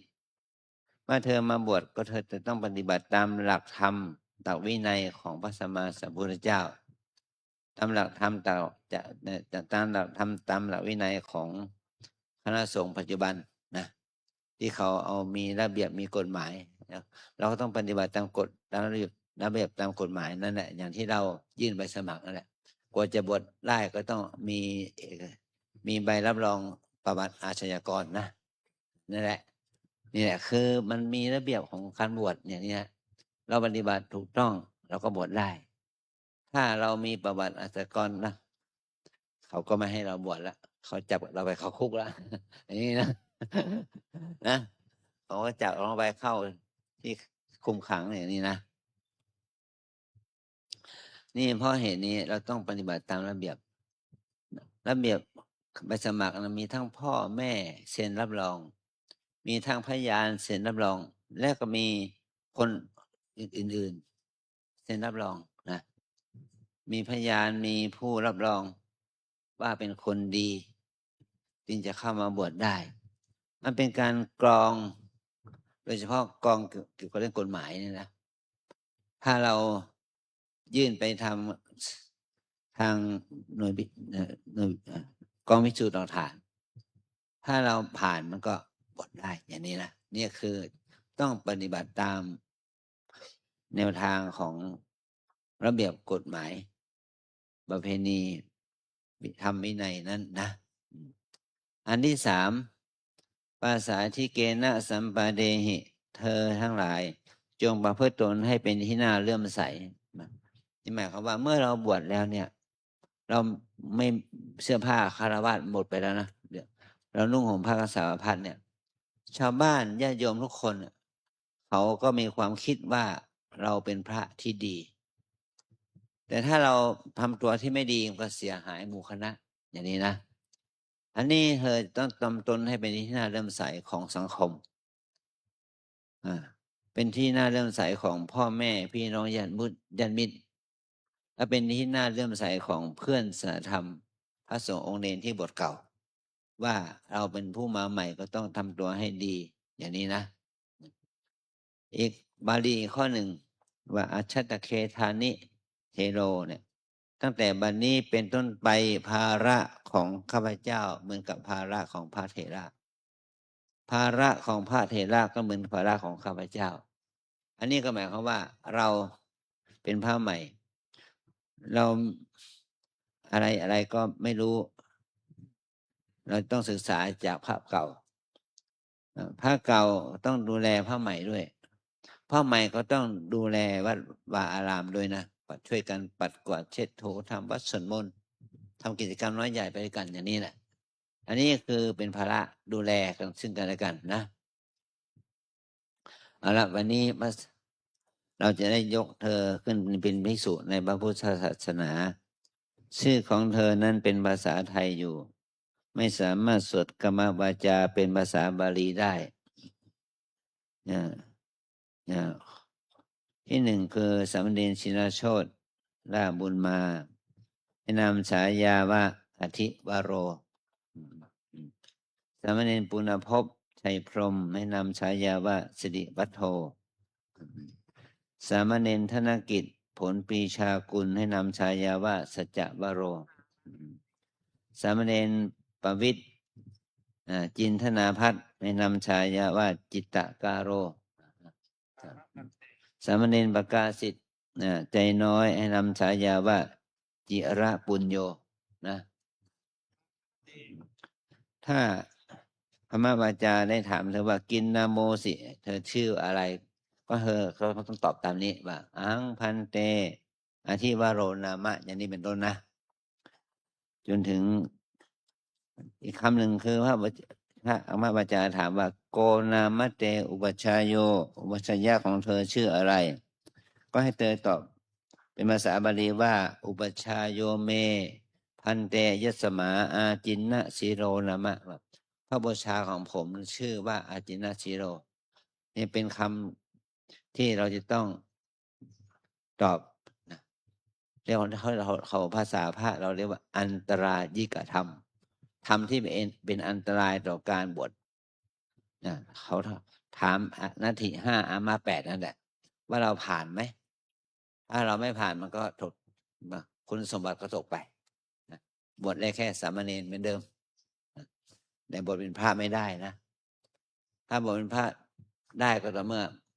ผ่านนาที5อามา8เนี่ยเป็นการเป็นคุณสมบัติเบื้องต้นนะตอนนี้เธอได้มีบาตรและบริขารคือบริขารคือจีวรสังฆติและสบงพร้อมแล้วต้องเธอให้เธอรับว่าอามาพันเตนะคุกเข่ายื่นบาตรมาให้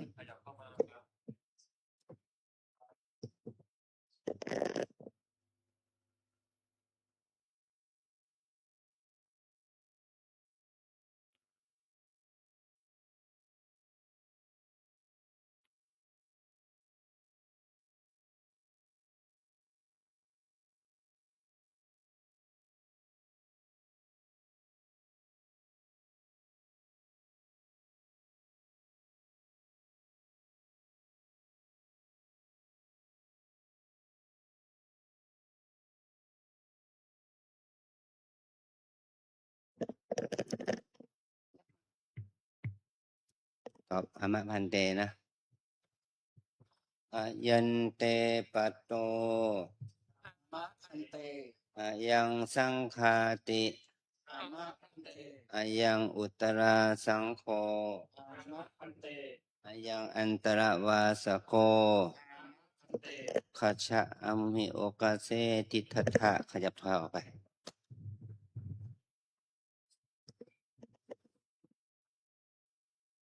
รูปที่หนึ่งสองสามยืนอยู่หลังผ้าขาวนะครับนะรูปที่สี่ที่ห้ามานั่งเก้าอี้สีน้ำเงินทั้งรูปเลยนะครับนะเก้าอี้สีน้ำเงินสารบัตรครับเข้าสู่ช่วงที่สองแล้วครับนะช่วงของการอุปสมบทช่างภาพบันทึกภาพถ่ายรูปได้นะครับเนาะแต่ยืนระยะห่างเหมือนผมยืนนะครับนะห้ามเข้าใกล้ละรูปที่สามที่สี่ที่ห้ามาไหมครับสี่กับห้าสี่กับห้า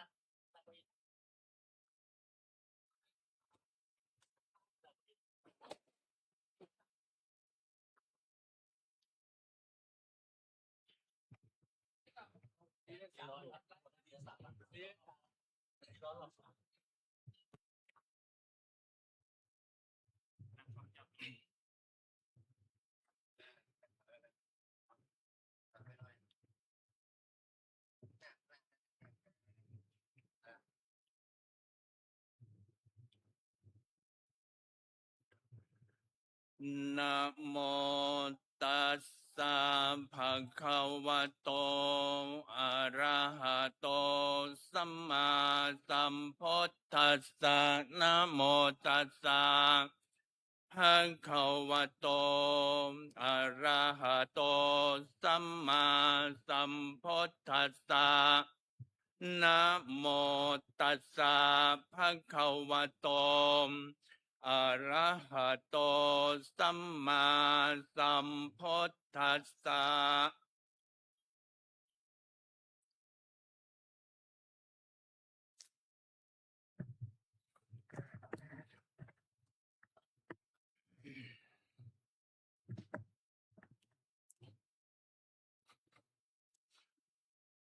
สุนาตุเมพันเตสังโฆอาเทวโรจาสิเลวัตโทจาสัจจวโรจาอายัสสัมมโตอาจินสิรัสสาอุปสัมปทาเปคามยะเทสังคัสสะปะตะกันลังอาหังอาเทวรัญจาสิเลวัฏันจาสัจจวรัญจาอนุสาสยัง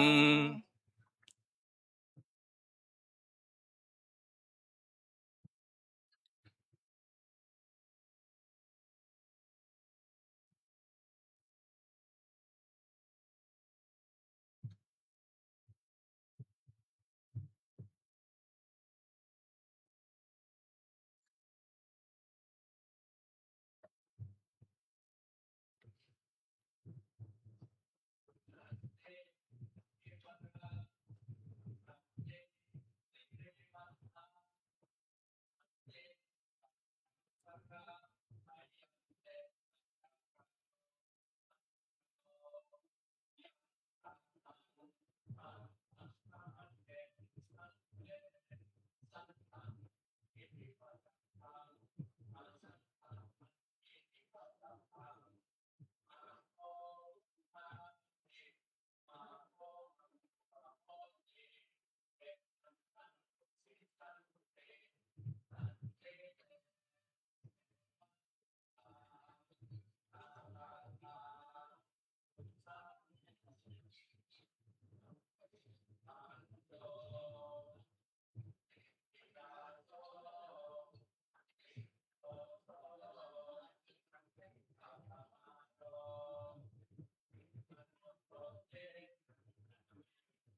สุนา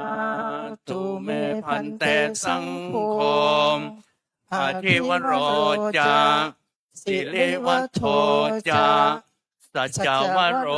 จาอายะสมโตจินสีลัสสะอุปสัมปทาเปคาอนุสิทธาเตมยายะเทสังคัสสะปะตะกัลลังอาทิวโรจาสิริวัฒโธจาสัจจวโรจาอาคัจฉัยยุงอาคัจฉะนิมนต์มา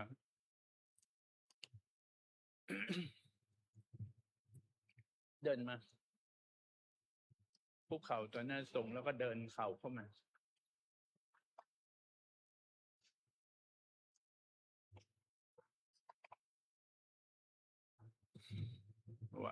วางแล้วกราบสิ อัญชลีวันทาอาทิวาอัญชลีวันทาอาทิวาอัญชลีวันทาอาทิวาอัญชลีวันทาอัญชลี โอเค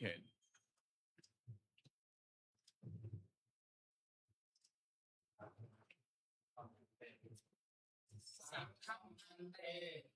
อุปัสสังฆังจาจังปุลลุปตุโนพันเตสังโฆอันลุกัมปังวังทุติยัมปิพันเตสังฆังอุปัสสังฆังจาจังปุลลุปตุโนพันเตสังโฆอนุกัมปังวังตาติยัมปิพันเตสังฆังอุปาสังฆังยาจังปุลลุปตุโนพันเตสังโฆอนุกัมปังอุปายะ อิทานิโคอาวุโสอายัญจะอธิวโรนามาสามเณโรอายัญจะสิริวัฒโธนามาสามเณโรอายัญจะสัจจวโรนามาสามเณโรมะมะอุปสัมปทาเปฆาอุปสัมปทังอากังขมานาสังขังยาจันติอหังสัพพวิมังสังขังอเสสามิสาธุอาวุโสสัพโพยังสังโฆอิมันจะอธิวรังนามาสามเณรังอิมันจะสิริวัฒังนามาสามเณรังอิมันจะสัจจวรังนามาสามเณรังอันตรายเกธัมเมปุชิตวะตถาปตะกนตังยตวายติจตุเทนะคัมเปนะอกุเปนะทานาระเหนะอุปสัมปาเทมาติกัมมัสสนิทานังกโรตุ ธุสุนาตุเมพันเตสังโฆอายัญจะอธิวโรอายัญจะสิริวัฒโธอายัญจะสัจจวโรอายะสมโตจินสีลัสสะอุปสัมปทาเปคายะเทสังฆัส ยาชียาชี ยะ สังเอาใหม่เนาะ ยะเทสังคัสสะปะตะกัลลังอาหังอาเทวรัญจาสิเลวัฏัญจาสัจจวรัญจาอันตรายเกธัมเมปุจฉัยยังสุนัสเสอาเทวราสุนัสเสสิเลวัฏะสุนัสเสสัจจวระอายันเตสัจจกาโลภูตกาโลยังชาตังปุชชามิสันตังอัตถิติวัตพังสันตังนัตถิติวัตพังสันติเตเอวะรูปาอาภาธากุทังคันโด กิลาโสโตโตอัปปมารมมโนโสเสปุริโสเสพุชิโสเสอนันโนเสนาเสราชพัตโตอนุญญาโตเสมาตาปิตุเหปริปุณวิสติวัตโสเสปริปุณนันเตปัจจาจิวรังกินาโมเสทั้งพันเต ทั้งพันเต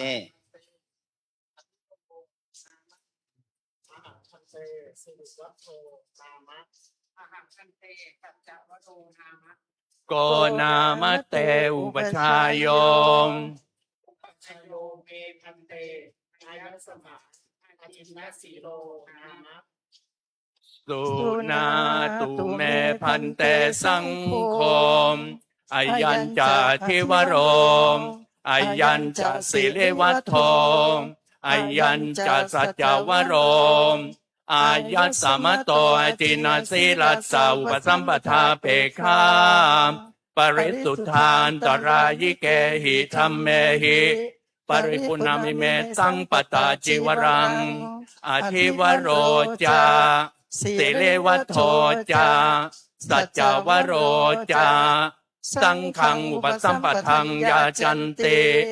อายัสสมตาจินาสีเลนาอุปชาเยนายาเทตังคัสสะปตะกัลลังตังโฆ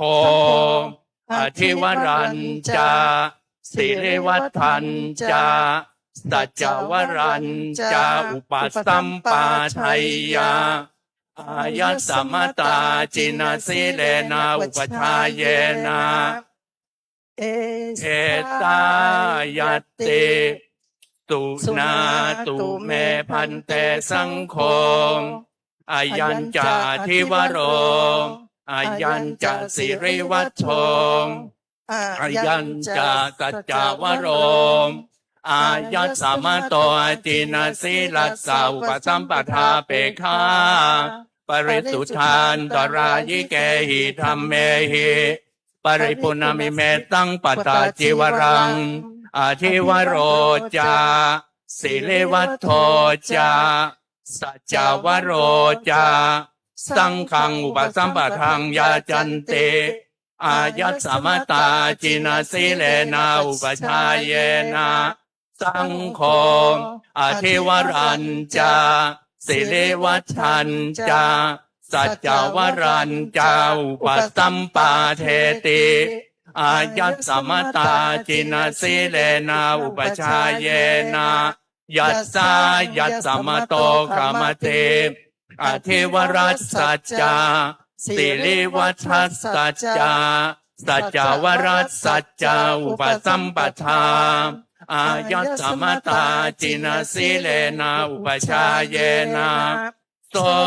ตุนาตายัสสานะขามติโตภาสัยยาทุติยัมปิเอตมัทธังวัฏฐามิสุนาตุเมพันเตสังโฆอายัญจาทิวโรอายัญจาสิริวัฒโธอายัญจาสัจจวโรอายัสสมโตจินาสีลัสสาอุปสัมปทาเปคามปริสุทธานตรายิเกหิธัมเมหิปริปุณามิเมตังปตาจิวรังอาทิวโรจาสิเลวัฒโธจาสัจจวโรจาสังฆังอุปสัมปทังยาจันติอายัสสมตาจินาสีเลนาอุปชาเยนะสังโฆอธิวรัญจาสิเลวัฏัญจาสัจจวรัญจาอุปสัมปาเทติอายัสสมตาจินาสีเลนาอุปชาเยนะยัสสายัสสมโตขมติอธิวรัสสัจจาสิเลวัฏสัจจา สัจจวรสัจจาอุปสัมปทานอายัสสมัตตาจินสีเลนะอุปชาเยนะโสตุนาสายัสสานะขมติ โส ภา ภา สั สั ย ย ยาย า ตาติยัมปิเอตมัทังวัฏามิ สุนาตุเมพันเตสังโฆอายัญจาทิวโรอายัญจาสิริวัชโช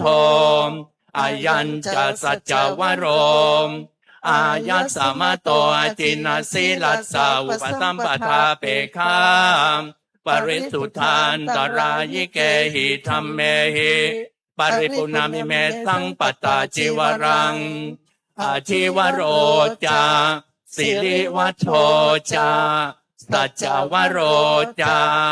สังฆังอุปสัมปทังยาจันเต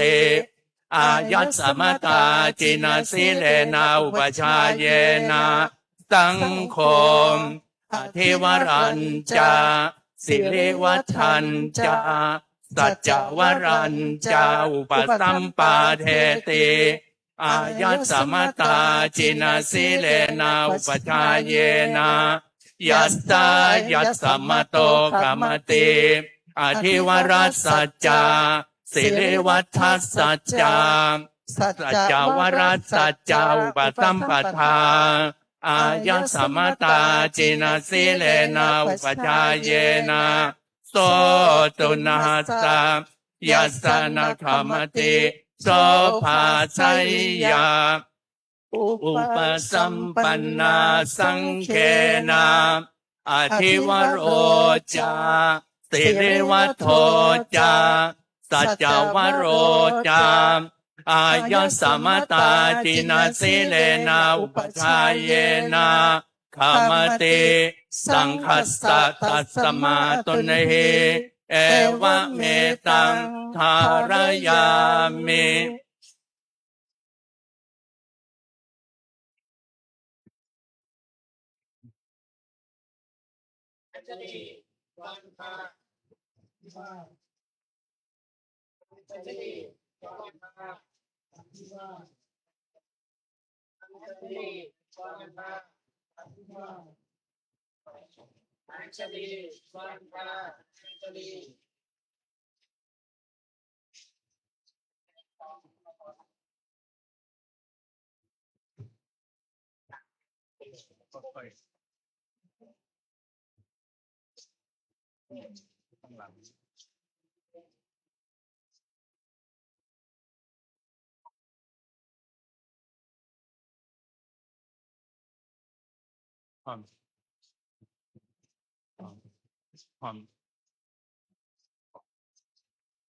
สุนะ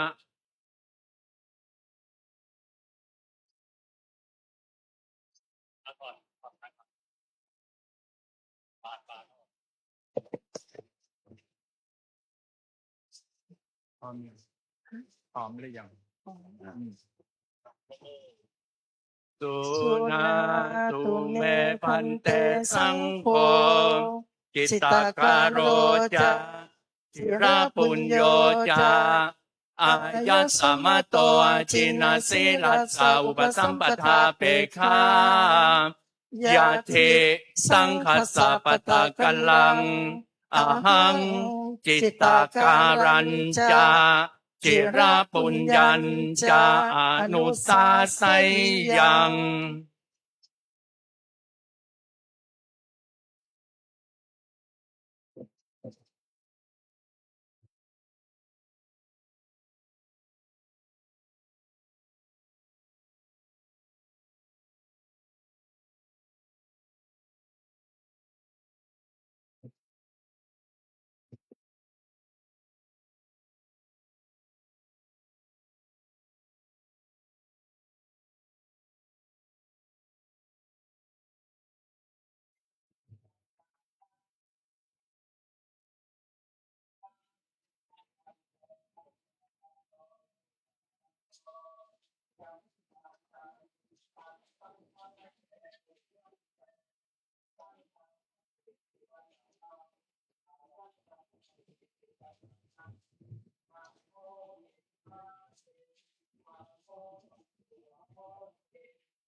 มีอะไรเหรอ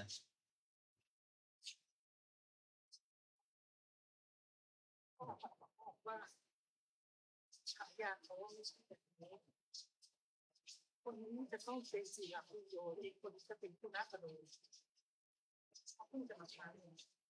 นะ ก็เลยบอกว่าเลยทำแบบนี้ อันนี้ดูใบอนุญาตบวชสิ ตามการร้องกับเวลาเป็นลมได้ข้อมูลมาแบบนี้เราก็พูด นะ ที่ดีเขาบอกว่า ฮะ คนนี้เขาบอกว่าเขาควรจะเป็นศิลปิโยแล้วถ้าการสนใจน้อยเนี่ยเขาบอกเขาเป็นผู้นักกระโดดซึ่งไม่พวกเรายังไม่เคยได้ ใครฝึกอ่ะพวกอยู่ไหน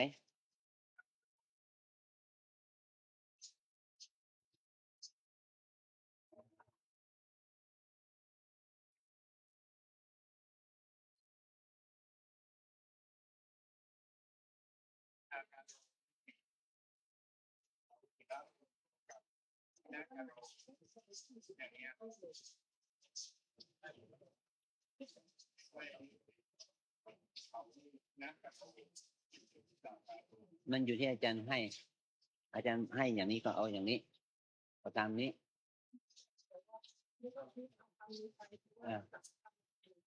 ก็เพราะว่า อาจารย์ให้อาจารย์ให้อย่างนี้ก็ให้ชื่ออย่างนี้นะ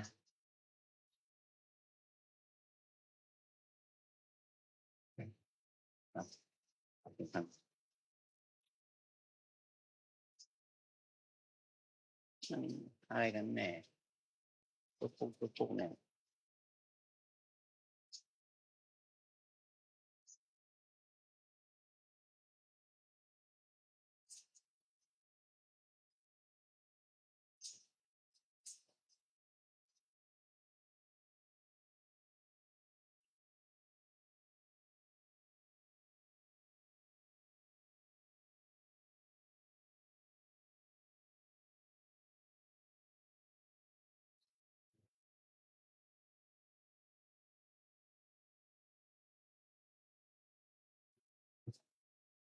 ลองดู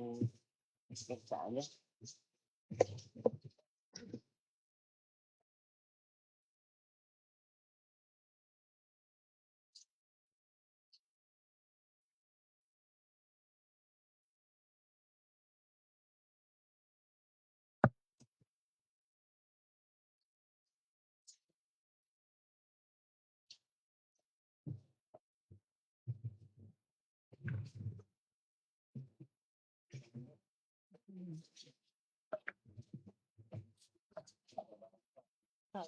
ของพวกเรามันล่วงเลยมาแล้ว เรียกเนาะ ครับเรียกนะ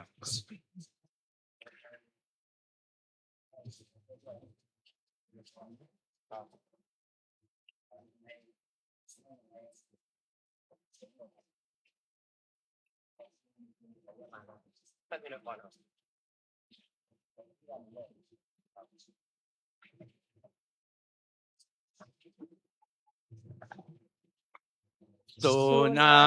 ตุเมพันเตสังโฆจิตตากาโลจา จิระปุญโยจา อายัสสมมโตจินาสิลัสสะอุปสัมปทาเปคาอนุสิทธาเตมยายัตถิสังคัสสะปตะกลัง จิตตากาโลจา จิระปุญโยจา อาคัจชัยยุงอาคัจจทะนิมนต์ครับ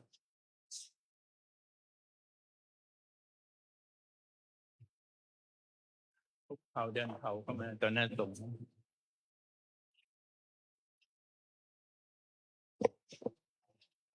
วางกราบพระอุปชฌาย์ก่อนอัญชลีวันทา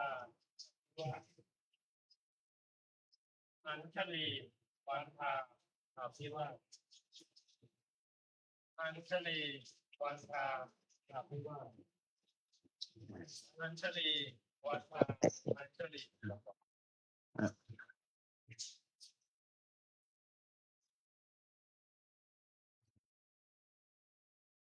อัน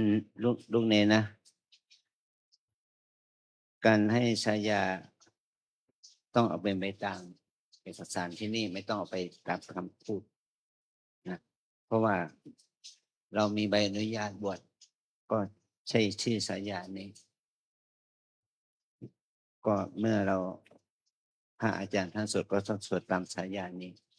ชื่อเอาเป็นชื่อบาลีของเรานั้นถูกแต่ตามระเบียบถูกต้องแล้ว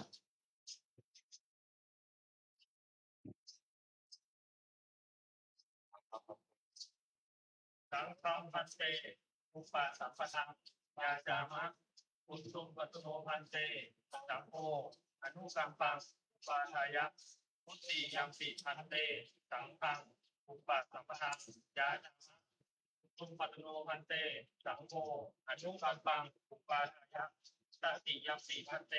สังฆังอุปสัมปทังยาจามะอุตุปัตโนพันเตสังโฆอนุกัมปังอุปาทายะอิทานิโคอาวุโสอายัญจะจิตตกะโรนามะสามเณโรอายัญจะจิระปุญโยนามะสามเณโรมะมะอุปสัมปทาเปฆาอุปสัมปทังอากังขมานาสังขังยาจันติอาหังสัพพิมังสังขังอเจสามิสาธุอาวุโสสัพโพยังสังโฆอิมันจะจิตตาการังนามาสามเณรังอิมันจะจิระปุญญังนามาสามเณรังอันตรายิเกธัมเมปุจิตวาตถาปตะกรตังยตวายติปิตุเทนะกัมเมนะอกุปเปนะทานาระเหนะอุปทัมปาเทมาติกัมมัสสนิทานังกโรตุ สาธุสุนาตุเมพันเตสังโฆจิตตากาโล อายัญจะ อ๋อ สุ ยัง นาอายัญจะ อ๋อ สุ สุ นา นาตุเมพันเตสังโฆอายัญจะจิตตากาโลอายัญจะจิระปุญโยอายัสสมโตจินาสิลัสสะอุปสัมปทาเปคามยัตถิสังคัสสะปตะกลังอาหังจิตตากาลัญจาจิระปุญญัญจาอันตรายิเกธัมเมปุชัยยังสุนัสเสจิตตากาละสุนัสเสจิระปุญญาอายันเตสัจจกาโลภูตกาโลยังชาตังปุชชาเม สันตังอัตถิติวัตตพังอสันตังนัตถิติวัตตพังสันเตเตเอวะรูปามอาพาธากุจชังอันโด แบบพร้อมกันกูทั้ง กุจชังคันโดมกิลาโสมโสโตมอัปปมารมมโนโสเสปุริโสเสปุชิโสเสอนันโนเส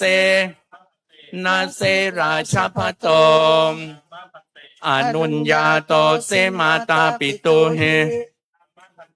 ปริปุณวิสติวัสโสเสปริปุณนันเตปัจจาจิวรังกินนาโมเตจิตตะ จิระ โกนามะเตอุปชายโยม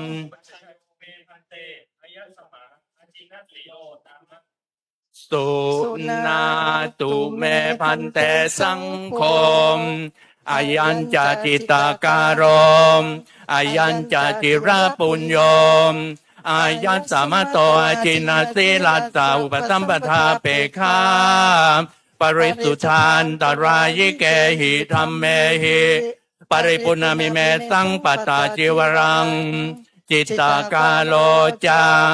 จิระปุญโยจาสังฆังอุปสัมปทังยาจันเตอายัสสมตาจินาสีเลนาอุปชายเยนายาเทสังคัสสะปตากัลลังสังโฆจิตตาการัญจาจิระปุญญัญจาอุปสัมปาทัยยาอายัสสมตาจินาสีเลนาอุปชายเยนา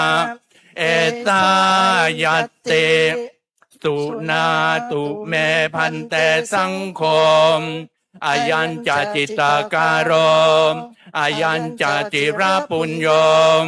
อายัสสมโตอาจินาสีลัสสาอุปสัมปทาเปคามปริสุทธานตรายเกหิธรรมเมหิปริปุณมิเมสังปตาจิวรังจิตตากาโลจาจิระปุญโยจาสังฆังอุปสัมปทังยาจันเตอายัสสมตาจินาสีเลนาอุปชายเยนาสังโฆจิตตาการัญจาจิระปุญญัญจาอุปสัมปาเทเตอายัสสมตาจินาสีเลนาอุปชายเยนายัสสายัสสมโตขมติ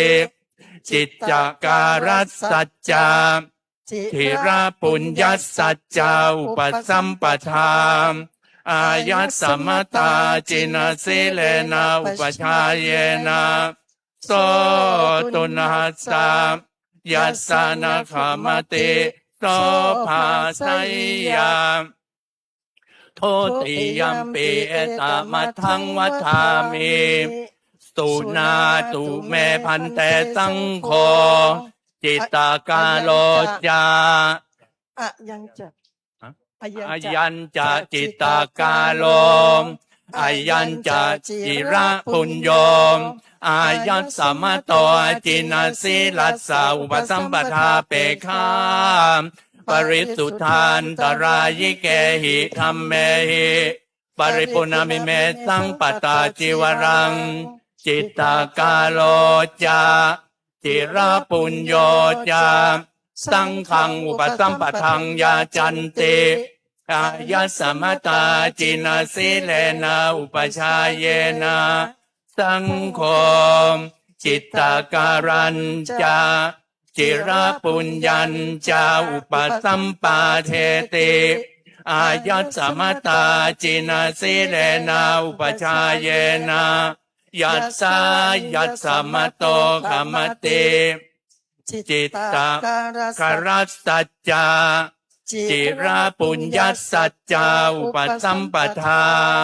อายัสสมตาจินาสิเลนะอุปชาเยนะโสตุนัสสะ ยัสส นาคามติโตภาสัยยาทุต ตะ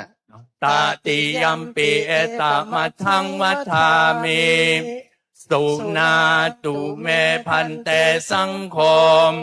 อายัญจจิตตาการมอายัญจจิราปุญโยมอายัสสมโตจินสิลัสสาอุปสัมปทาเปคามปริสุทธานตรายิเกหิธรรมเมหิปริปุณามิเมสังปตาจิวรัง จิตตาการโรจา เอาไหม จิระ จิตตากาโลจาจิราปุญโยจาสังขังอุปสัมปทังยาจันติอายัสสมตาจินาสิเลนะอุปชาเยนะสังโฆจิตตาการัญจาจิราปุญญัญจาอุปสัมปาเทติอายัสสมตาจินาสิเลนะอุปชาเยนะยัสสายัสสมโตขมติจิตตาการัสสัจจาจิราปุญญสัจจาอุปสัมปทาอายัสสมตาจินาสิเลนะอุปชาเยนะโสตุนัสสะยัสสานะขมติโตภาสัยยามอุปสัมปันนาสังเขนะจิตตาการโรจาจิราปุญโยจาอายัสสมตาจินาสิเลนะอุปชาเยนะขามติสังคัสสะตัสสมาตุนหิเอวะ เมตัง ทารยามิ อัญชลีวันภะอภิวาทอัญชลีวันภะอภิวาทอัญชลีวันภะอภิวาทอัญชลีวันภะอัญชลี เอาผ้ามาเช็ดสมทรัพย์ทำไม น้ำ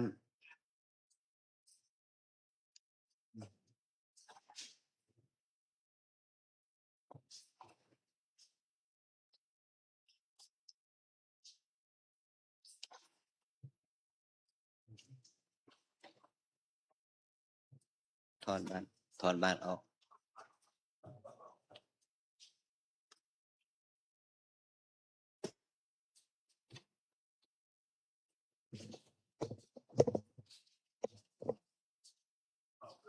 ขยับเข้ามาขยับเข้ามา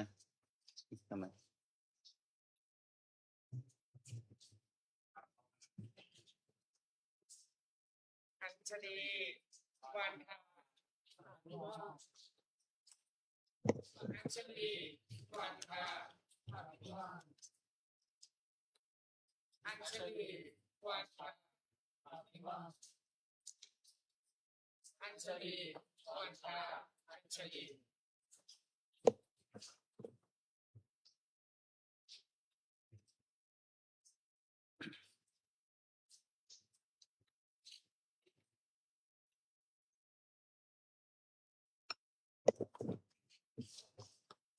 วันนี้สงฆ์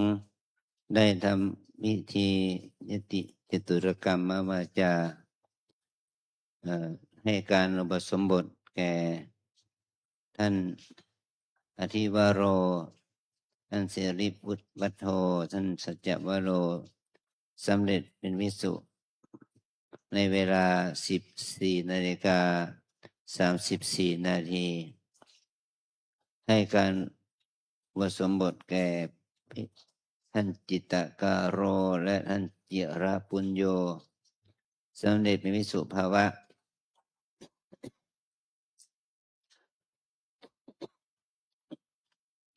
เวลา 14:54 นาที เป็นโชคดีนะ เราได้อุปสมบทในช่วงฝนตกเย็นหน่อยแล้ว เป็นใหญ่แต่ว่าการอุโบสถมีน้ำหยดลงนะ เพราะว่ามันหยดลงมาจากช่อฟ้าไม่ใช่ช่อฟ้าแบบเนี่ยชัดกลางอุโบสถมันหยดลงมา มัน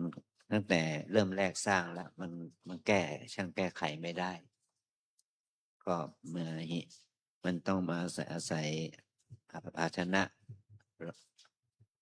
ช่วยประคองไปนะวันเรามีอุโบสถประเภทนี้นะอุโบสถเปิดอุโบสถโถงพ่อแม่พี่น้องญาติมิตรได้มีส่วนร่วมรู้เห็นในการบวชตั้งแต่ต้นจนถึงจบโครงการ แต่มันก็มีปัญหาว่าเมื่อฝนตก มันก็เกิดละอองฝนหรือไอหยดน้ำกระเด็นก็ให้เราระวังว่าจะไม่ให้เกิดละอองฝนและหยดน้ำนะแล้วก็เหตุที่เราต้องทั้งอุโบสถอย่างนี้ เพราะว่าเราต้องการให้พ่อแม่ได้ญาติมิตรพี่น้องได้บวชใจด้วยได้บวชด้วย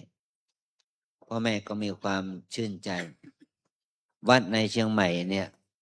โดยเฉพาะภาคเหนือเนี่ยโดยเฉพาะเชียงใหม่ลำพูนแม่ฮ่องสอนอะไรนี้นะเขาเอาโบสถ์เล็กๆเอาไว้สำหรับบวช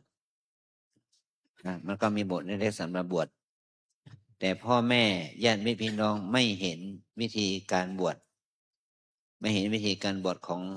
ลูกหลานเราเราจึงมีการแต่ก่อนมีบวชเล็กเหมือนกันเล็กๆว่าเราจะมีการสร้างอุโบสถโถงเนี่ยไม่มีผนังแล้วก็เอาสาราบาตรเป็นผนังโบสถ์ก็จะเป็นเหตุให้เราได้รู้ได้เห็นพ่อแม่พี่น้องปู่ย่าตายายได้รู้ได้เห็นวิธีการบวชของเรานะก็เป็นอานิสงส์โยมจะใช้ไม้กวาดไม้เช็ดช่วยกวาดน้ำออกไปได้นะไม่ชี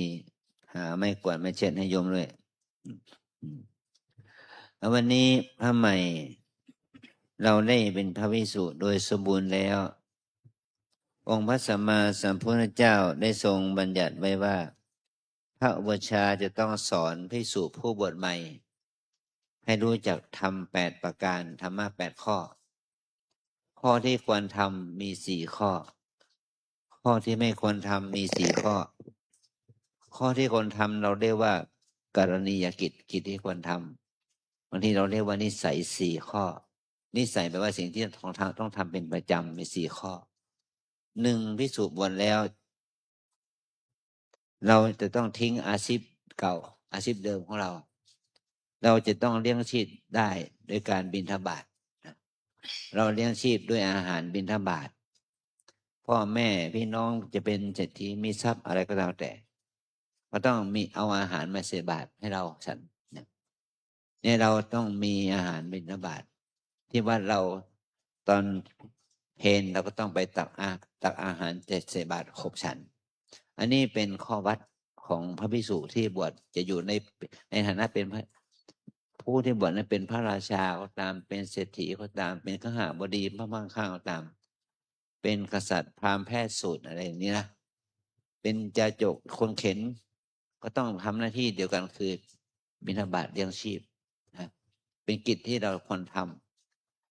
ำอาหารบิณฑบาตเป็นอาหารหลักแต่มีอาหารบางอย่างที่ว่าเขานิมนต์เลี้ยงเพลก็เป็นอาหารรองนะสังฆพัสสารกพัสเป็นอาหารรองแต่อาหารหลักของเราต้องมีอาหารบิณฑบาตเลี้ยงชีพนะอันที่2ภิกษุเมื่อบวชแล้วเนี่ยเราจะต้องละเสื้อผ้าอาภรณ์ที่เรานุ่งห่มเป็นที่มีสีสันจากที่เรานุ่งห่มเป็นกางเกงผ้าถุงอะไรอย่างเนี้ย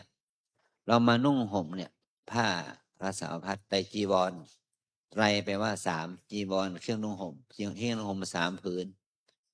หลักๆก็คือผ้าสบงคือผ้านุ่ง ผ้าจีวรคือผ้าห่ม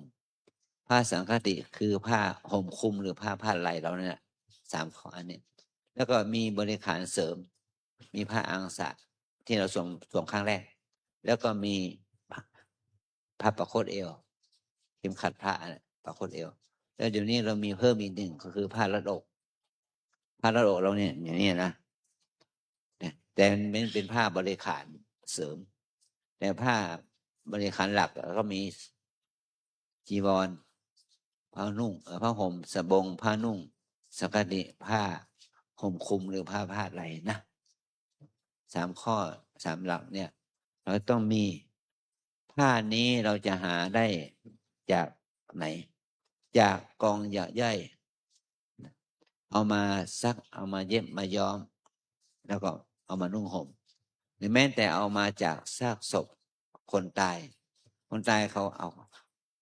ก่อนที่เขาจะเผาเขาก็ผ้าแล้วก็ไปบางสกุลดึงผ้า จากศพนั่นแหละเอามานุ่งห่มนะเนี่ยผ้าบางสกุลแต่อันมีอัจเลกลาภสมัยหลังก็พระพุทธเจ้าได้อนุญาตให้ภิกษุรับอัจเลกลาภมีผ้าฝ้ายผ้าไหม ผ้าป่าน ผ้าลินินผ้าขนสัตว์ เดี๋ยวนี้ก็ลงเรียกว่าเป็นผ้าพวกใยสังเคราะห์ลงมาด้วยนะ อันที่3ภิกษุเมื่อบวชแล้ว เราทิ้งครอบครัวทิ้งบ้านเรือน ที่อยู่อาศัยของเราอาศัยใต้ต้นไม้เรียกว่าลูกขมูลใต้ต้นไม้ แต่ปัจจุบันนี้เรามีกุฏิมีห้องน้ำห้องท่ามีศาลามีที่พักครบถ้วน เมื่อเรามาบวชเราต้องดูแลเอาใจใส่กุฏิห้องน้ำศาลาที่พักของเราให้สะอาดสะอ้านนะเพราะว่าสิ่งเหล่านี้ญาติโยมเป็นผู้เห็นทุกข์เห็นพระทุกข์เนี่ยก็สร้างกุฏิสร้างศาลาสร้างที่พักอาศัยให้แก่เราอาศัยที่นั่นเราก็ต้องอาศัยการดูแลเอาใจใส่นะแต่ก่อนนี้เราก็อาศัยตามถ้ำตามเงื่อมหินตามป่าตามเขาอะไรอย่างนี้นะอันที่4ภิกษุเมื่อบวชแล้วเนี่ยเมื่อเราป่วยไข้อาพาธไม่สบาย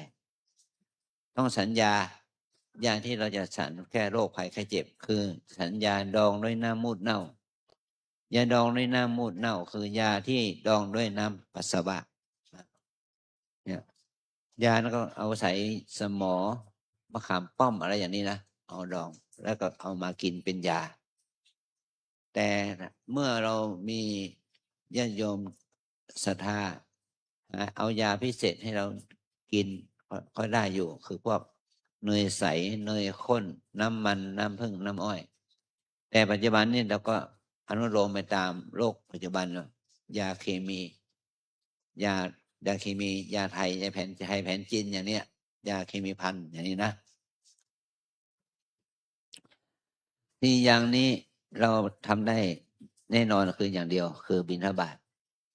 นุ่งห่มผ้าบางสกุลแล้วก็นุ่งผ้าดีนะผ้าเนื้อดีแล้วอยู่โคนไม้แล้วก็อยู่กุฏิแล้วอย่างนี้นะสัญญาลองด้วยน้ำมูดเน่าก็เมื่อเราป่วยไข้เราก็กินยาโรงพยาบาลยาเคมีพันอนุโลมไปตามปัจจุบันอาการนะอันนี้4อย่างนี้เราปฏิบัติได้ปัจจุบันนี้ก็มีอย่างเดียวบิณฑบาตขอให้เราได้บิณฑบาตนะโปรดญาติโยมให้เราโยมได้ทำบุญทานนะอันที่2สิ่งที่ไม่ควรทำไม่ควรประพฤติมี4อย่างถ้าเราล่วงละเมิดโดยเจตนาด้วยความตั้งใจแล้วมันจะทำให้เราพ้นจากความเป็นพระมี4อย่างจะไม่ง่ายศีล4ข้อศีล4ข้อข้อ1เว้นจากการฆ่า2เว้นจากการลักขโมย3เว้นจากการเสพเมถุน4เว้นจากการพูดมุสาข้อ5ก็ผิดนะแต่ว่าไม่ถึงกับทำให้เราพ้นจากความเป็นพระเท่านั้นเอง4ข้อเนี่ยไม่ข้อ1ไม่เสพเมถุนกับหญิงก็ตามกับชายก็ตามแม้แต่กับสัตว์เดรัจฉานก็ตามนะถ้าเราตั้งมีเจตนา ล่วงละเมิด มันก็พ้นจากความเป็นพระเหมือนกับบุรุษที่ถูกตัดศีรษะมันไม่มีโอกาสฟื้นคืนสองเว้นจากการลักขโมยทรัพย์สมบัติที่เรา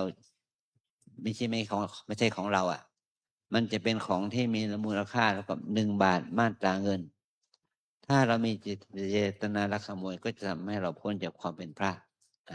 ถ้าเรามาเปรียบเทียบเหมือนกับใบไม้ที่ร่วงจากขั้วมันก็ต้องแห้งตายแน่นอนเนี่ยอันที่สามภิกษุเมื่อบวชแล้วเราจงเว้นจากการฆ่ามนุษย์เลยนะแม้แต่ปรุงยาให้หญิงแท้งก็ไม่ได้มันจะทำให้เราพ้นจากความเป็นพระฆ่ามนุษย์แม้แต่ปรุงยาให้คนแท้งตายคนที่สร้างท้องแท้งไปมันก็ฆ่าละเราจะต้องไม่ทำอย่างนี้เพราะถ้าเราทำแล้วมันทำให้เราพ้นจากความเป็นพระอุปมาเหมือนกับก้อนหิน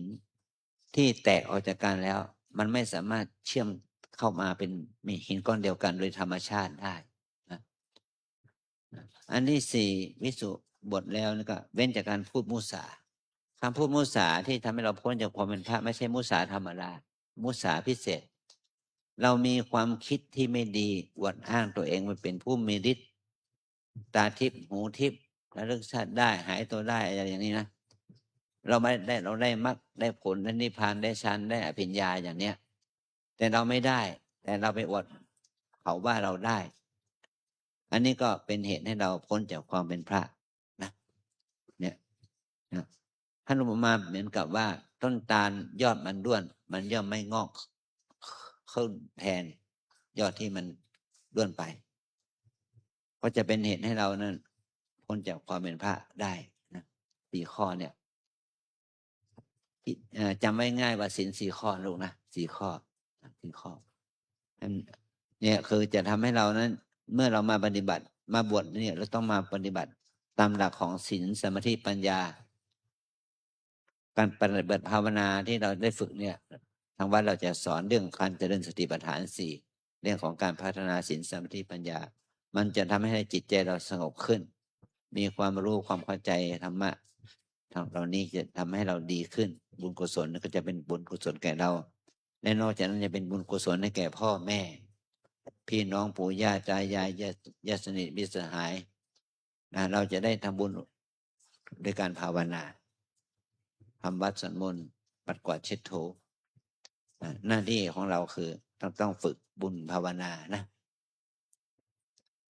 อันนี้เป็นคำแปลจากเรียกว่าคำสอนเรียกว่าอนุศาสตร์8 ประการนะตอนนี้ไปอาจารย์จะได้บอกโดยภาษาบาลีขอตั้งใจฟังนะ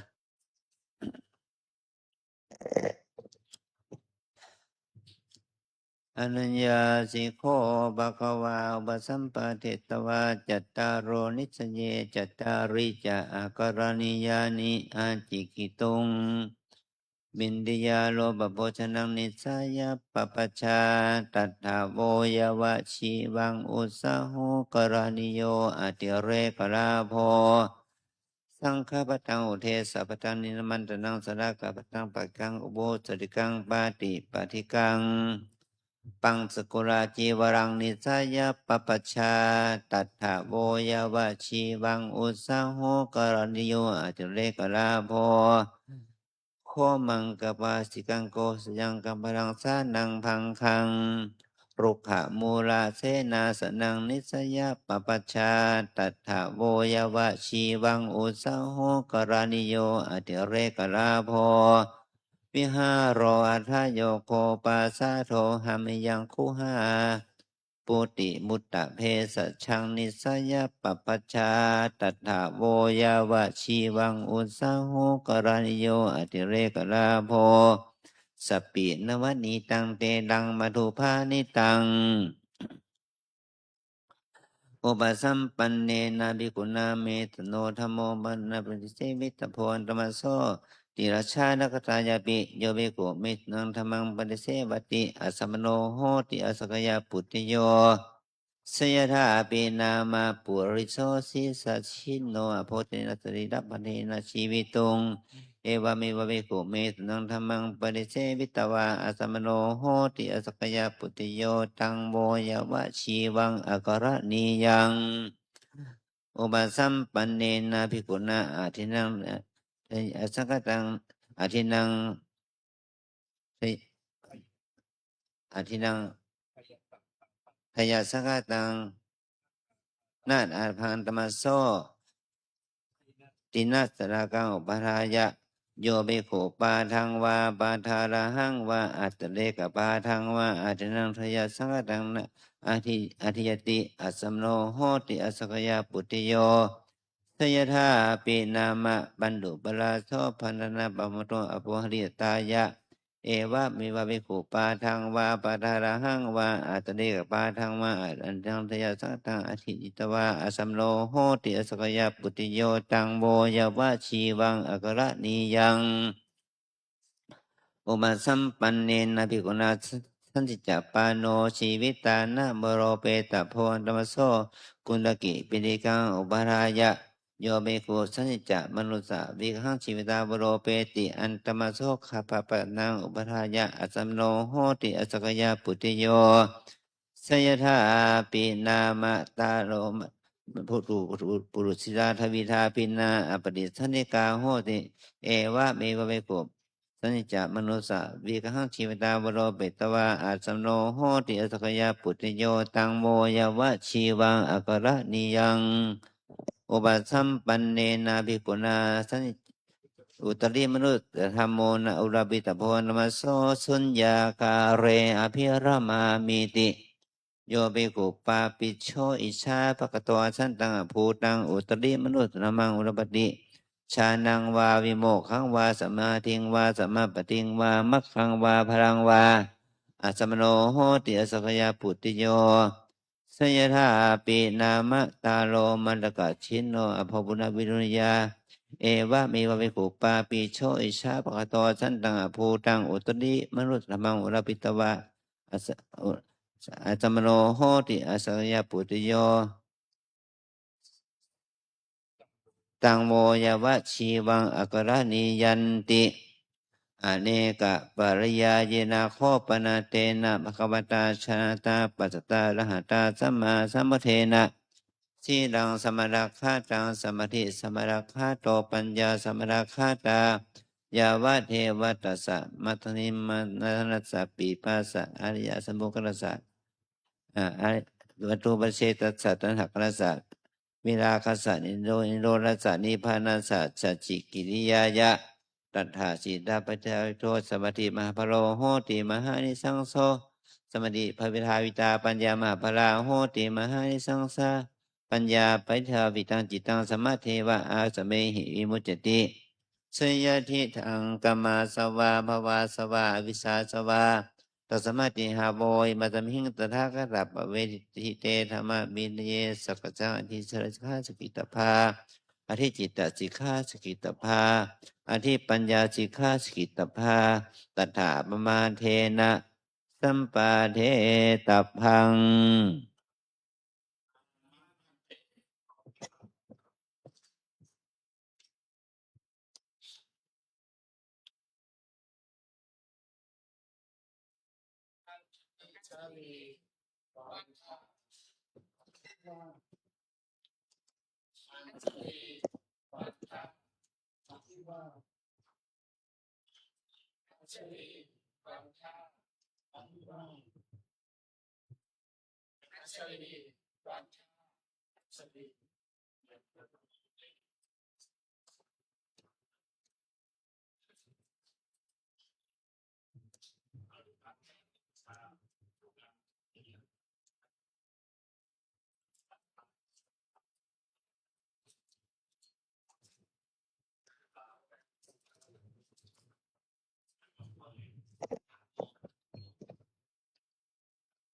ปนมมือไม่ต้องไปแตะกันปนมมือเลยปนมมือ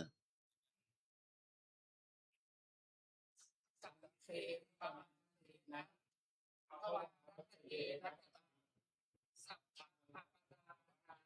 ภะคะวะโตอะระหะโต สังโฆขมันตุตุมเหหิปิขมิตพัง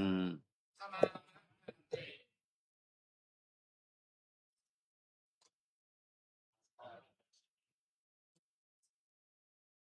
อัญชลีวันอัญชลีวันทาอภิวันอัญชลีวันทาอภิวัน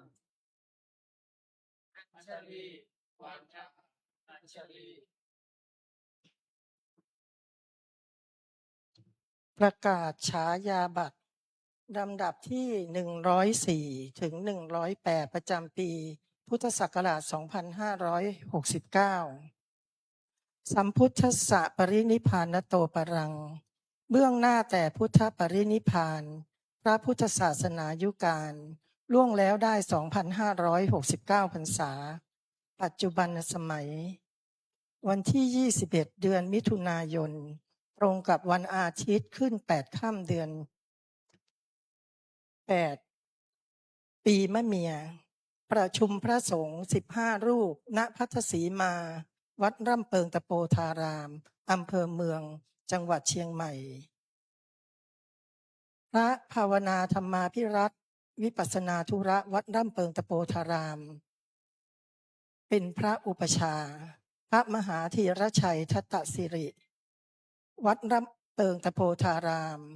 เป็นพระกรรมวาจาพระมหาสมนึกภูมิพโรเป็นพระอนุสาวนาจารย์ให้บรรพชาอุปสมบทแก่สามเณรชินโชติร่าบุญมาโดยได้ฉายานามว่าอธิวโรให้แก่สามเณรปุณณภพชัยพรหมได้ฉายานามว่าสิริวัฒโธให้บรรพชาอุปสมบทแก่สามเณรธนกฤษผลปรีชากุลได้ฉายานามว่าสัจจวันโรทั้ง3ท่านได้เป็นอุปสัมบันภิกษุในพระพุทธศาสนาสำเร็จความเป็นภิกษุในเวลา 14:34 นาทีในวาระประชุมสงฆ์18รูปได้ให้บรรพชาอุปสมบทแก่สามเณรประวิตรจินธนภัทรโดยได้ฉายานามว่าจิตตาการโรและสามเณรประกาศสิทธิ์ใจน้อยได้ฉายานามว่าจิรปุญโญทั้งสองท่านเป็นอุปสัมบันภิกษุในพระพุทธศาสนา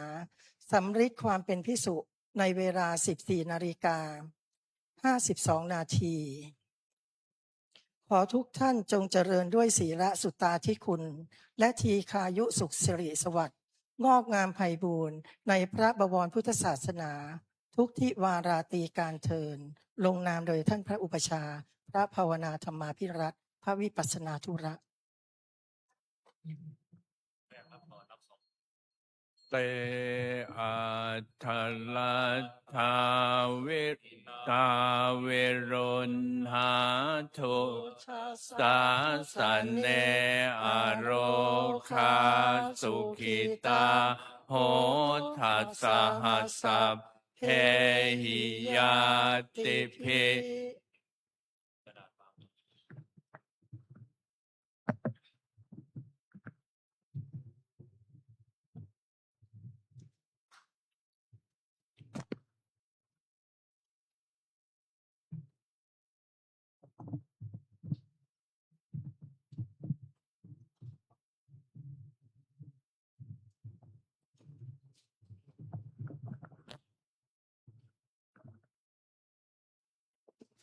กาลานิยัมบันทาปุสะเลนะยันตังสันตังพาดังอภิสมิจจัสสะโก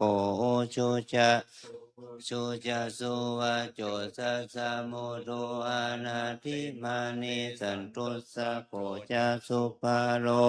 ปัปปะกิโจจะสันลาหุกามุติสันตินทาลิโยจานิปะโกจะอาปะคัปโปเกสุวานา นานุคิโทนาจะพุทธังสัมมาจาเรกินจิเยนะวินโยบาเลโอปาวะไทยยงสุขีโนวาเขมิโนหุนตุ สัต ตาภาวันตุสุขิตตาเยเกจิปานาพุทธทิตาสาวาทาวาราวะอานาวะเสสะ ทิคาวาเย มัชฌิมารัสสะกะอนุกาตุราทิตาวะเยจะอาทิตาเยจะทุเลวะสันติอวิทุเร ภูตาว ะสัมภาเวสีวะสัพเพสัตตาภาวันตุสุขิตตานาปโรปารัง นิโกเพ ทานาติมันเยทาการทาจีนังกินจิพายาโลปนาปฏิฆาสัญญานัญญมัญญัสสะทุกขามิจฉยะ มาตายทา นิยังพุทธังอายุสาเอกาพุทธามนุรักเขเอวัมปิสัพพะพุทเตสุมาณสัมภาวะเย มานังอุดดันจะสัพพะโลกัสสมิงมานะสัมภาวะเยอาปาริมานังอุทังอาโท จติริ ยัญจะอาสัมภาทังอาเวรังอาชาปะตังทิทันจารังนิสินโนวา สยานุวาย าวัตสาวิคาตามิโตเอตังสติงอาดิไทยาพัมมามิตังวิหารังอิตามาหุ เตเถนจา โนบาคัมมาสีราวาทัสสะเนนะสัมปันโนกาเมสุวินัยยะเขดังนาหิชาทุกขปัสสยัง ปุนาเร ติติกาลานิยามเมตาสุตตังมันตามิพุทธังสัพพะเมวะโตสังฆามาทาเม พันเตวันทามิธรรมังธาเมวะโท สังฆามาทาเมพันเตวันตามิสังฆังสัพพะเมวะโตสัง กามา ทาเมพันเตวันตามิภาโลอุปัชฌาจาริเยสัพพะเมวะโตสัง กามา ทาเมพันเตวันตามิกัมมัฏฐานังสัพพะเมวะโตสังฆามาทาเมพันเตวันตามิอาราเม สีมังสัพพะเมวะโตสังฆามาทาเมพันเตวันตามิจิติยัง สัพพังสัพ ปัฏฐาเนโสปฏิเทตาสาเลราธาตุมหาโพธิงพุทธรูปังสัทธานาคาโลเกเทวะโลเกพัมมะโลเกชัมพุทิเปรังกา ทิเปสา ดีลาธาตุโยเกสาธาตุโยอาระหันตาธาตุโยเจติยัง กันทากุ ติ ติ ง ง จาตุลาสิเตสาหะเสธรรมขันเทสัพเพพระเจติยังอาหังวันตามิสัพพะ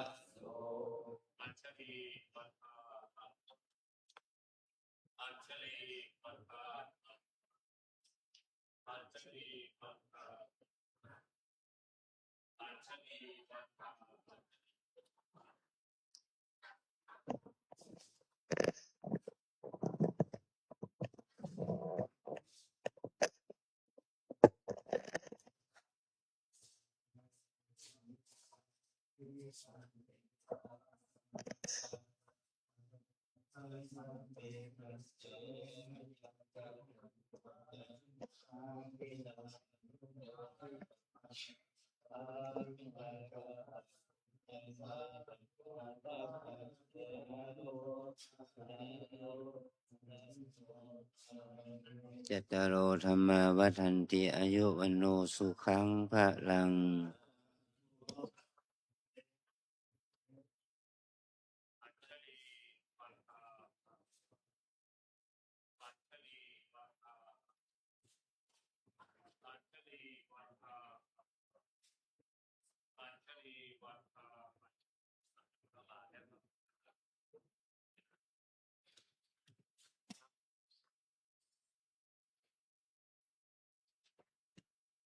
นิมนต์พระใหม่รูปที่1 2 3ฝั่งนี้นะครับนะ1 2 3ฝั่งนี้นะครับ แล้วก็4 5ฝั่งปุ้นนะครับ นั่งแล้วหันหน้าออกไปหาศรัทธาคุณพ่อคุณแม่ก่อนนะครับนะ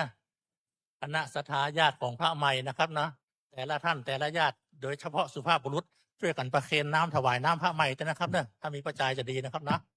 ประเคนน้ำพระใหม่นะครับทางหน้านี่นะครับนะครับเนี่ยในช่วงเวลานี้ผมขออนุญาตเทียบทายทานกันนะครับ ด้านหน้าพระสงฆ์องค์เจ้า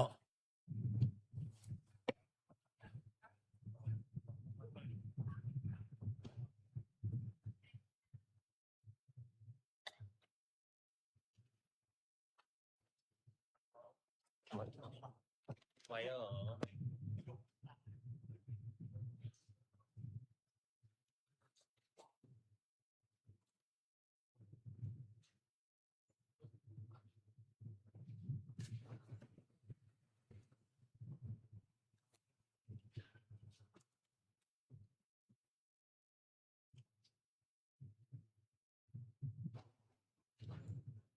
ประเคนน้ำหรือยัง ถ้าประเคนแล้วหันหน้ามาทางพระพุทธรูปนิมนต์ระวังช่วงล่างด้วยนะ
ขอบคุณมากเขานั่งจะต้องมาถวายเข้าวัด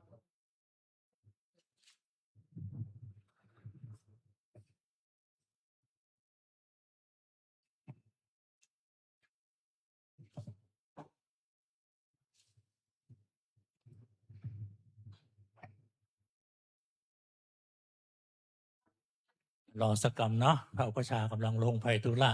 ลงไปห้องน้ำห้องใต้อยู่นะครับเนื่องจากว่ากิจกรรมของเขานั้น ต่อเนื่องกันไปเป็นเวลาที่เมินสำหรับการพระพุทธวันนี้จะเป็นต้องแยกเป็น2 ฝั่งนะครับเนาะเนื่องจากว่าฝนตกแล้วก็พื้นกระเบื้องเฉียวๆนี้ มันเปียกน้ำชุ่มน้ำไปหมด เดินบาระวังก็ลื่นได้ ก็เป็นห่วงคณะสัทธาก็เลยแยกไว้2 กัน เอาไว้ในศาลาบาทเลยนะครับเนาะเจ้าภาพที่1 2 3ฟังปุ้นเมื่อกล่าวคำถวายเสร็จสับเป็นที่เรียบร้อยเชิญท่านถวายไว้ในการพระพุทธฟังปุ้นนะครับเนาะเจ้าภาพ4 กับ 5การพระพุทธอยู่นี่นะครับเนาะก็เดี๋ยวกล่าวคำถวายเสร็จแล้วก็ถวายไว้ในกันพระพุทธฝั่งนี้เลยนะครับ ส่วนทายทานถึงมดถึงเสียงด้านหน้าพระสงฆ์องค์เจ้าก็เดียวเป็นหน้าที่ของพระใหม่ทั้ง5 รูปท่านจะน้อมถวายประเคนพระสงฆ์องค์เจ้าตั้งบนนี้เองนะครับเนาะศรัทธาทั้งหลายก็ร่วมอนุโมทนานะครับเนาะเนื่องจากว่าสังฆทานทั้งหมดทั้งมวลนั้น เป็นของใจในครัวเรือนจะใจที่ลงครัวสำหรับเลี้ยงถวายพระทหารพระสงฆ์องค์เจ้า ผู้ปฏิบัติธรรมในวัดของเราเหมือนกันหมด วันนี้จะได้บุญอันยิ่งอันใหญ่ด้วยมหาสังฆทานถึงมดถึงเสียงที่อยู่บนอุโบสถแห่งนี้นะครับนะ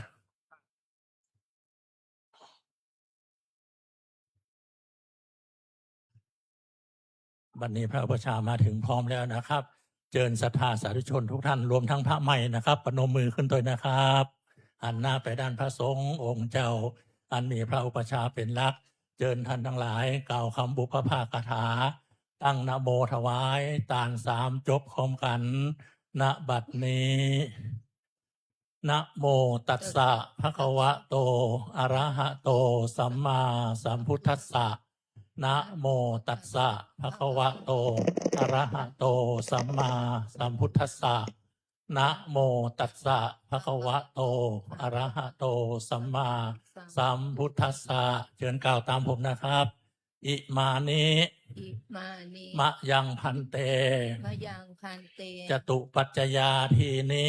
จตุปัจจยาทีนิ สัปปริวารานิ สัปปาริวารานิ ภิกขุสังคัสสะ ภิกขุสังคัสสะ โอโนชยามะ โอโนชยามะ สาธุโนพันเต สาธุโนพันเต ภิกขุสังโฆ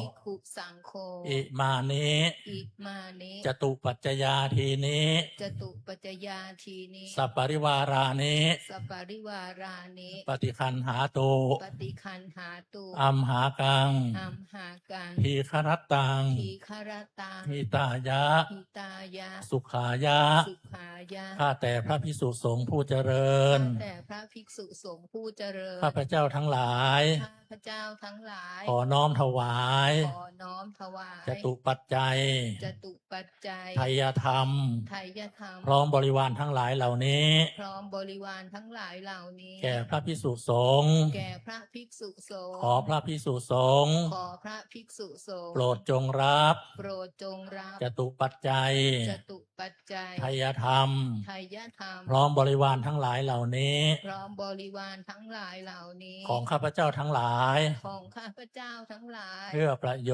ชน์ เพื่อประโยชน์ และความสุข และความสุข แก่ข้าพเจ้าทั้งหลาย แก่ข้าพเจ้าทั้งหลาย แก่ญาติทั้งหลาย แก่ญาติทั้งหลาย มีมารดาบิดาเป็นต้น มีบารดาบิดาเป็นต้น ตลอดกาลละนานเทิ ต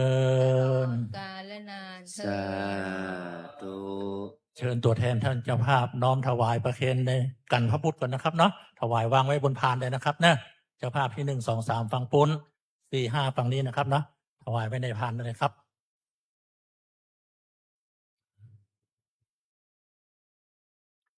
นิมนต์พระใหม่รูปที่1 2 3นะครับ ด้านหน้าพระอุปชฌาย์เลยครับ1 2 3ครับน้อมประเคนพยาทานชุดของพระอุปชฌาย์ถวายเสร็จแล้วขยับไปฝั่งปุ้นนะครับนะฝั่งซ้ายมือนะครับ4 กับ 5เตรียมพร้อมนะครับเนี่ยหน้าพระอุปชฌาย์แล้วครับพระอุปชฌาย์3 ชุดทั้ง3 ชุดนี่ของพระอุปชฌาย์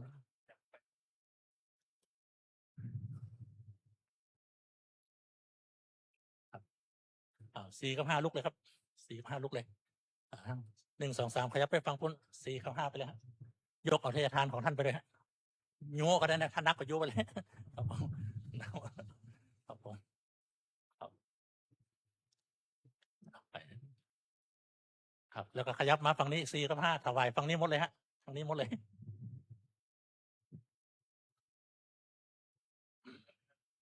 เสร็จแล้วก็ไปนั่งที่เดิมนะครับหันหน้ามาด้านพระอุปชฌาย์เตรียมชุดน้ำหยาดน้ำกรวดเอาไว้ตัวนะครับเนอะทั้งพระใหม่ทั้งศรัทธาสาธุชน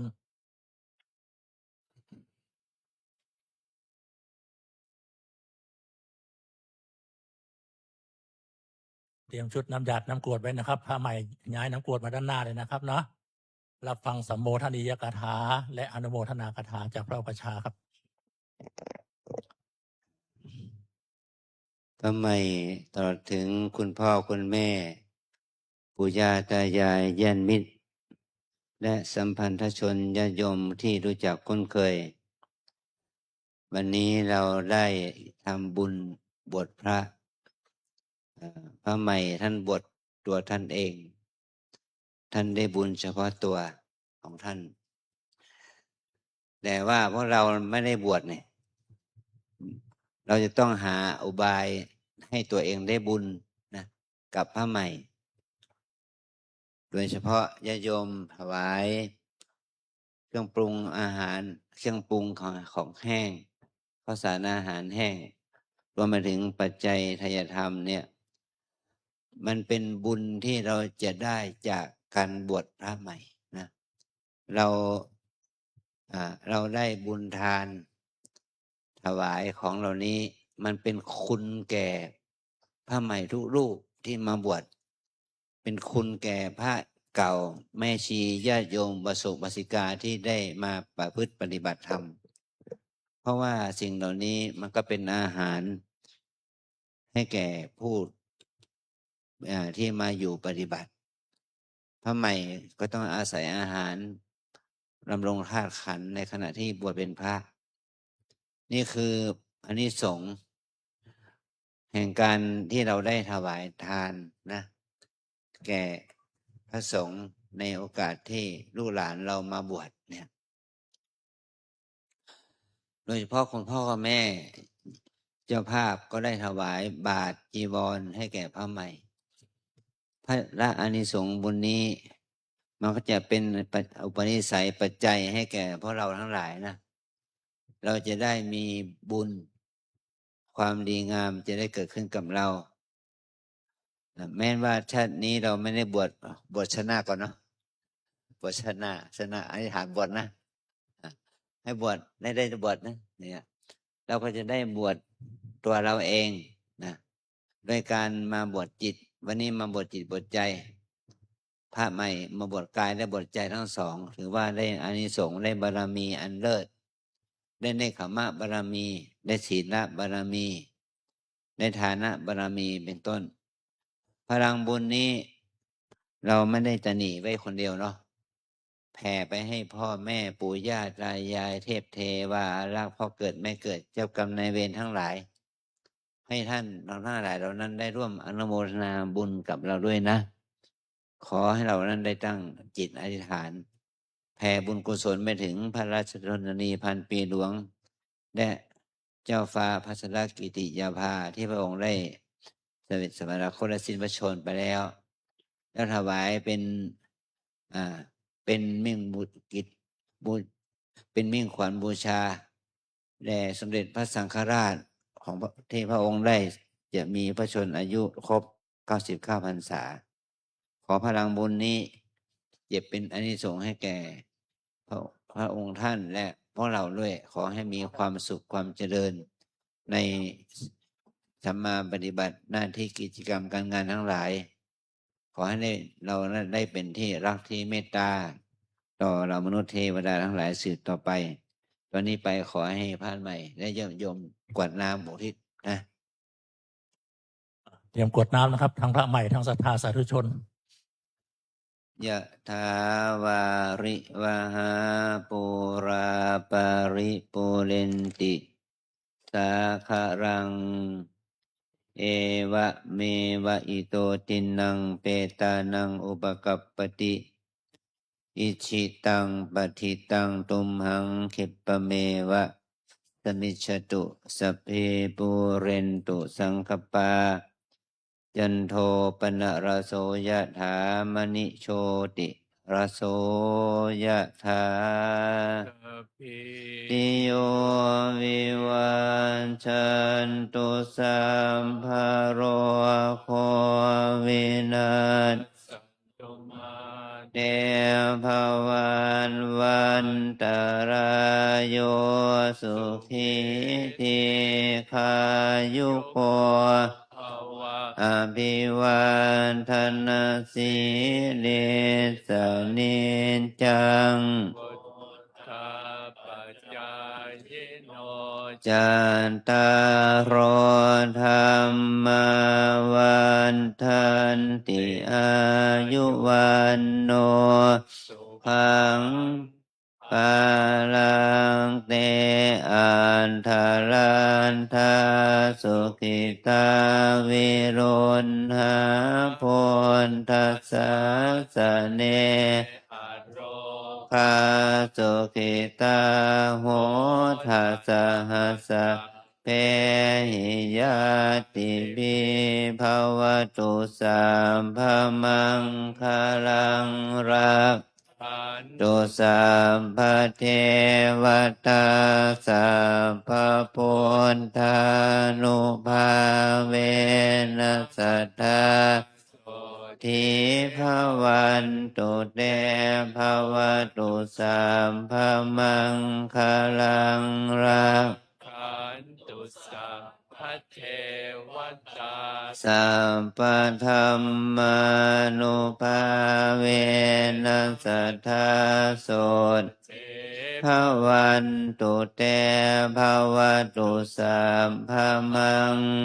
ลัง รักขันตุสัพพเทวตาสัพพสังฆา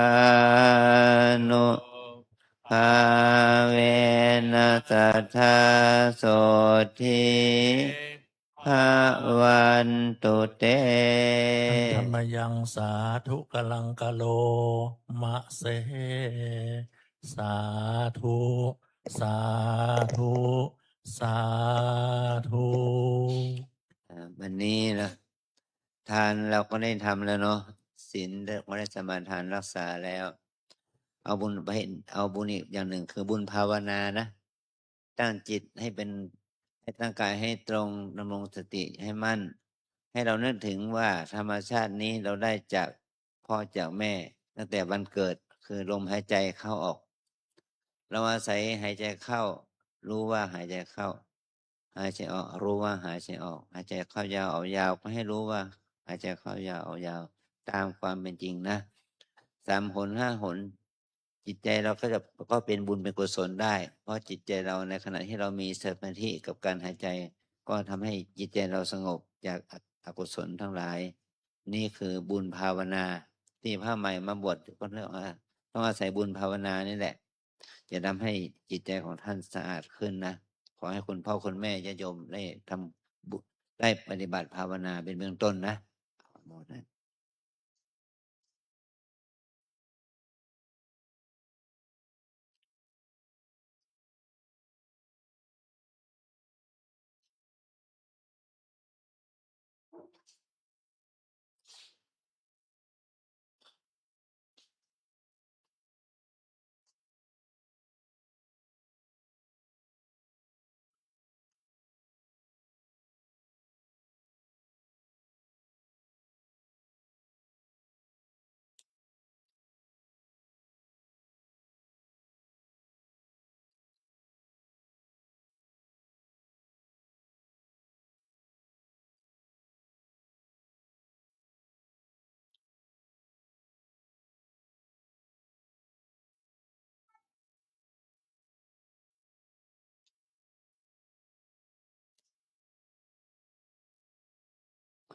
สมควรแก่เวลา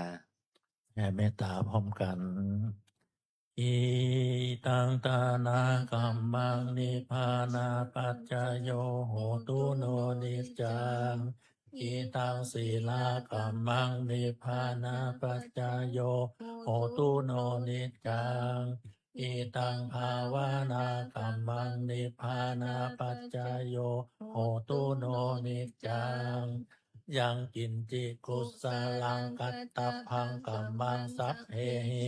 อัมเหหิกาตังปุญญังโนอานุโมทันตุสุนันตุโพนโตเยเทวาอัสสามิฐาเนอาทิคาตาทิคายุกังโหนตุสัพพะสัตตาสุขีอัตตานังปาริหารันโตมาตาปิตาสุขีตาทุกขาปามุจจันตุสัพเพยาตัคขาสุขีตาโหนตุทุกขาปามุจจันตุสัพเพอายาตัคขาสุขีตาโหนตุทุกขาปามุจจันตุสัพเพปิสาสัพเพยัคขาสัพเพเปตาสุขีตาโหนตุทุกขาปามุจจันตุสัพเพนัคขัตตาสุขีตาโหนตุทุกขามุจจันตุสัพเพเทวาสุขีตาโหนตุทุกขามุจจันตุสัพเพอาจาริโยปัชฌายาตาโหนตุทุกขาปามุจจันตุสัพพะสัมปติโยชามิชันตุโอเชิญศรัทธาสาธุชนทุกท่าน วันทาน้อยขอสุมาพร้อมทางลาพระอุปชฌาย์พระสงฆ์องค์เจ้านะครับ สาธุวันตามิพันเตสัพพะอาปาราทังคามาทาเมพันเตมยากาตังปุญญังสามินา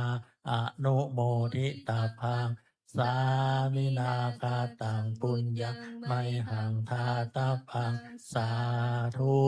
สาธุอนุโมทา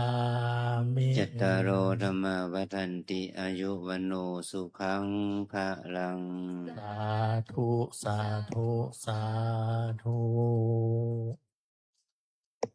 กิจในการบวชเสร็จเรียบร้อยเนาะวันพรุ่งนี้วันพระโยมจะมาเสบาตรผ้าใหม่ก็ได้นะ8 โมงทำพิธีตักบาตรเรามาก่อนนี้หน่อยเนาะ8 โมงตรงก็ใส่บาตรมีส่วนร่วมด้วยกันนะอนุโมทนา